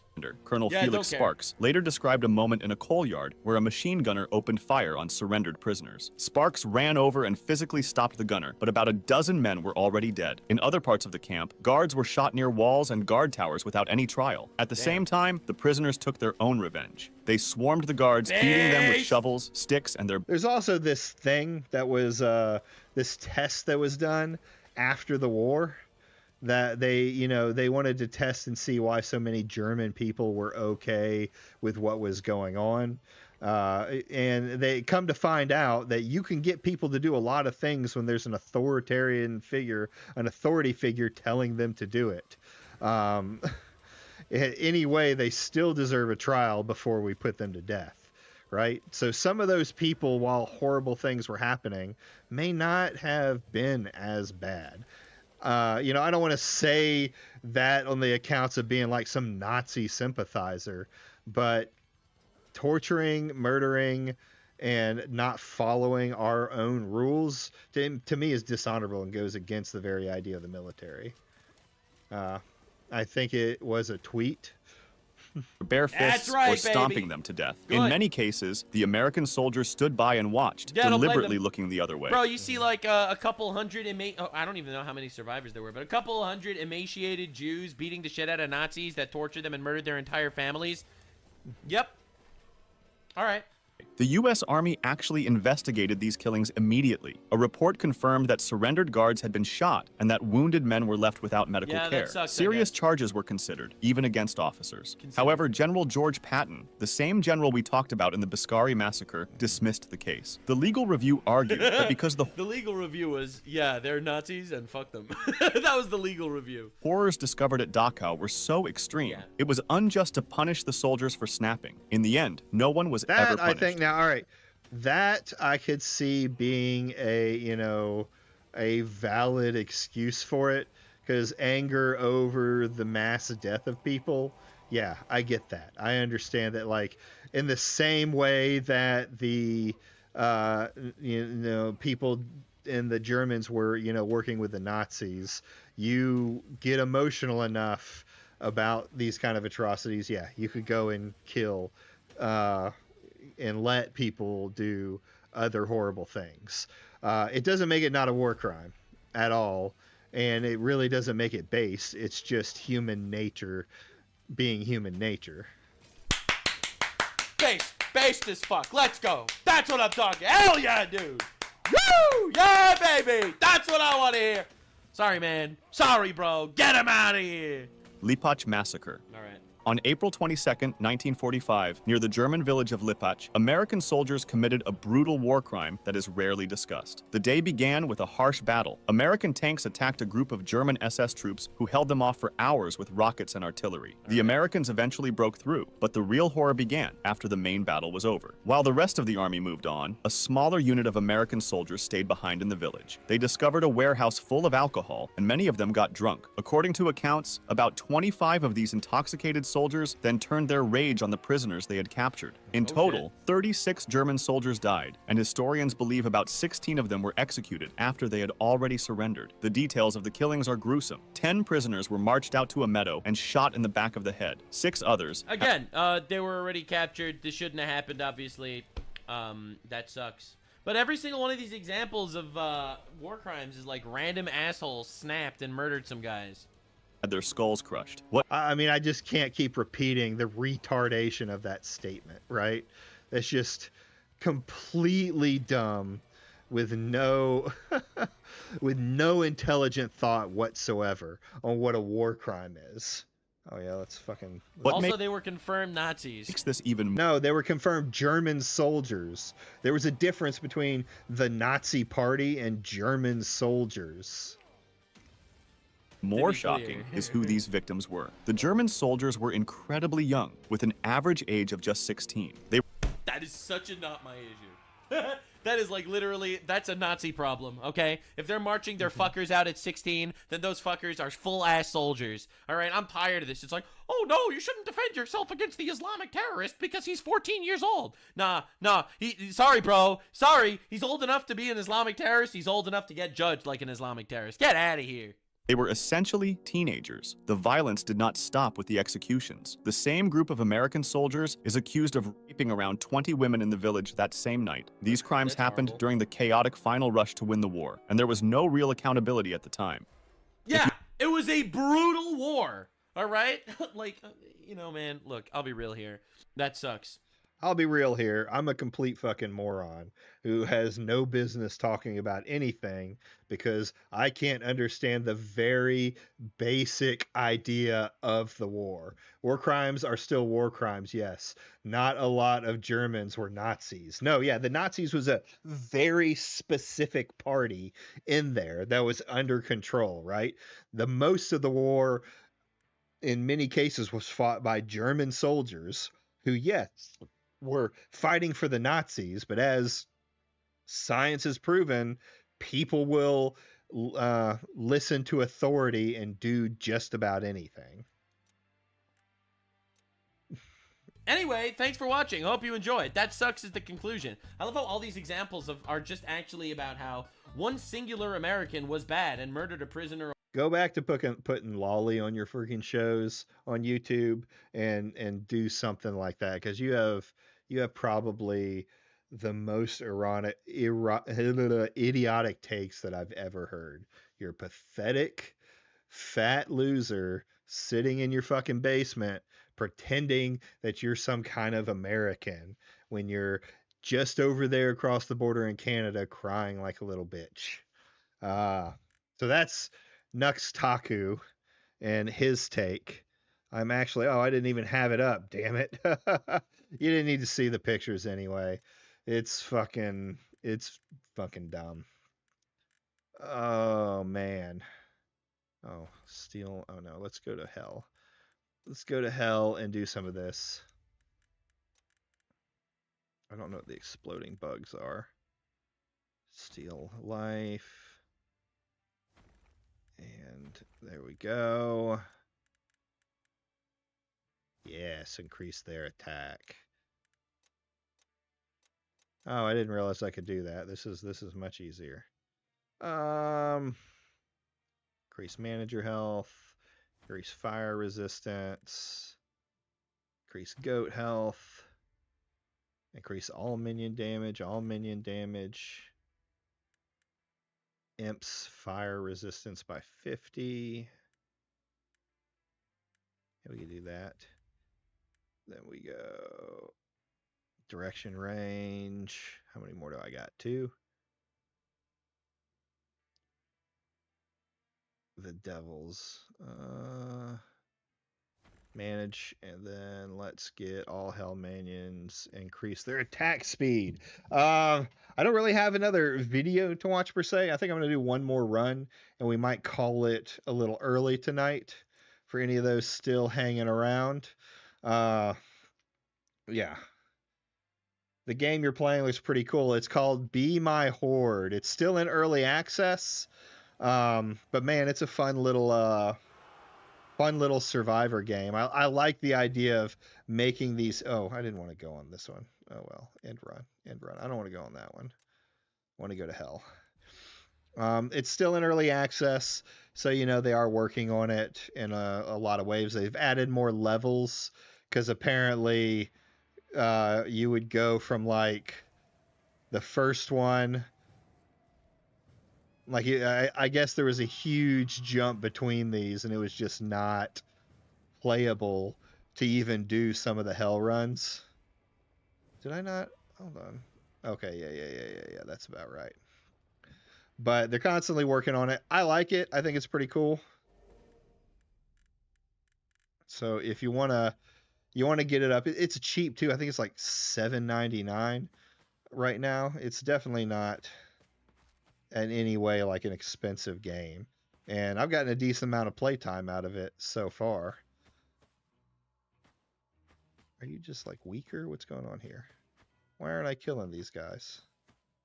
Oh, I guess it's more powerful. Personally, I feel like people on the internet like Nux Taku need to get out and touch grass. Yeah, I can agree there, because it's like read a book on the history, read a book on everything that's going on. Guy doesn't know anything about the war. He just wants to say Nazi versus what actually happened. Right? There was more than just Nazis in there. And you talk about like the brown coats in the beginning that were taking things over, which eventually turned into the Nazi party. German soldiers in their attire, which was different than Nazi attire. There's just so much more to it and nuance on why that was what was happening. I am not gonna win this one. I am like fucking up big time.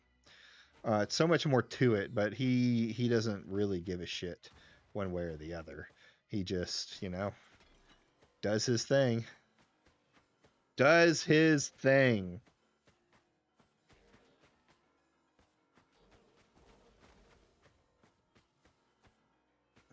let's go for this one. Get them all back up. Get up there. Oh, dang. I like that. Thank you for working out for me. That's cool that it kills them too, because that doesn't always happen sometimes. Such an adorable little creature. Oh, fuck me. Get through that hole right there. Da da da da da. But,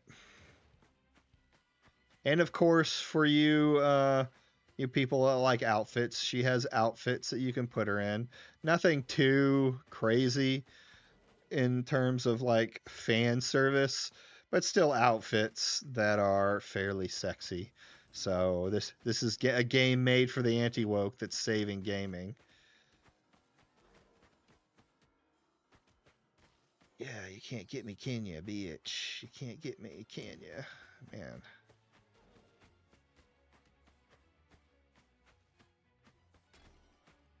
Come on, demons. I just want 2 of you. Just give me 1 of you. Oof. Oof. Oh. What do we got? What do we got? Fires of the Abyss. Earn. Man, these all suck. Blood Harvest. Torment. We'll go with my Torment Beam. That works. So...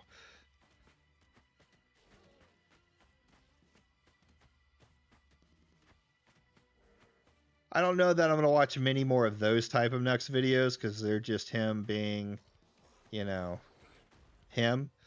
And he doesn't offer much, right? He's not even intelligent in his talk. I wouldn't even say entertaining. He's like grating to listen to. If he says something stupid that, you know, people are talking about, I'll go watch it. I'll go take a look at it. But other than that, man, he's just... There it is.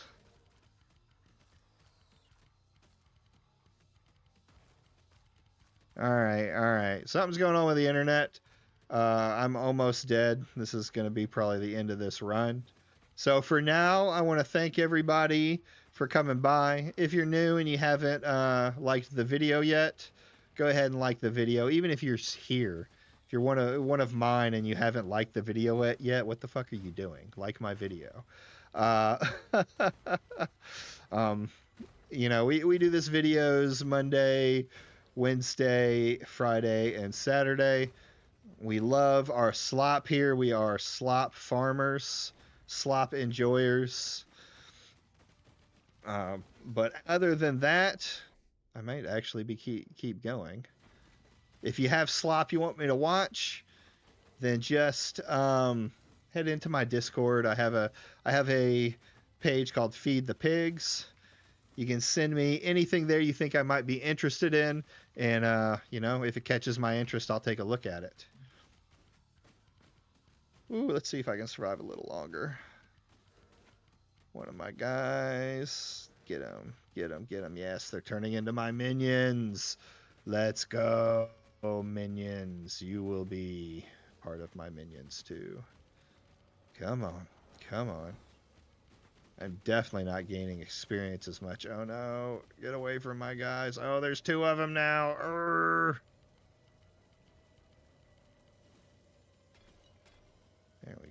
There we go.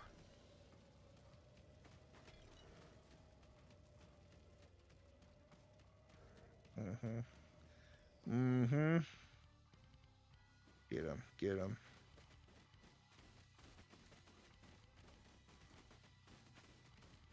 You are not leveling up as fast this time.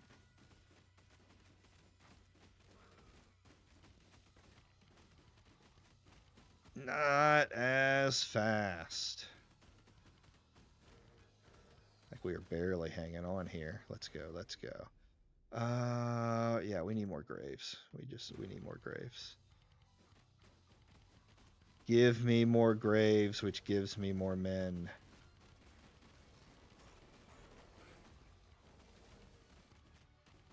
Ugh. This is a... That's weird. That's weird.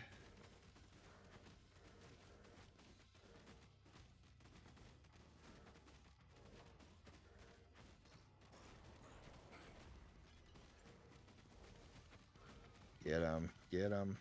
More.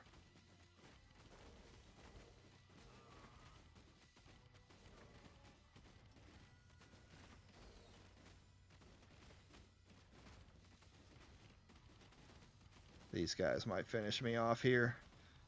Yeah. Let's get away from them.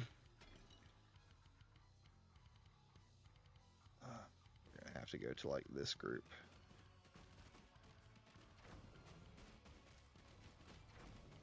Oof. There it is. It's just me and a few guys. Last stand.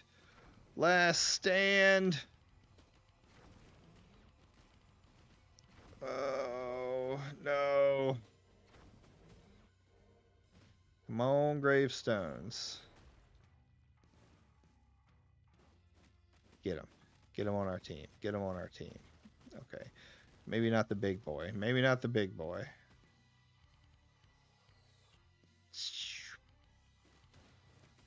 Here we go. A nice long line of graves.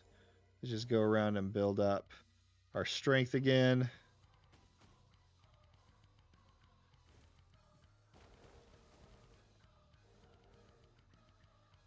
Yeah, if you want to check this game out, I have the link in the description, so you can go up. That's that. That's it. That's it right there. Fun game to play. Be My Horde. Something easy to play while we like to listen to videos, and we know I like something I can play in the background while we watch some slop.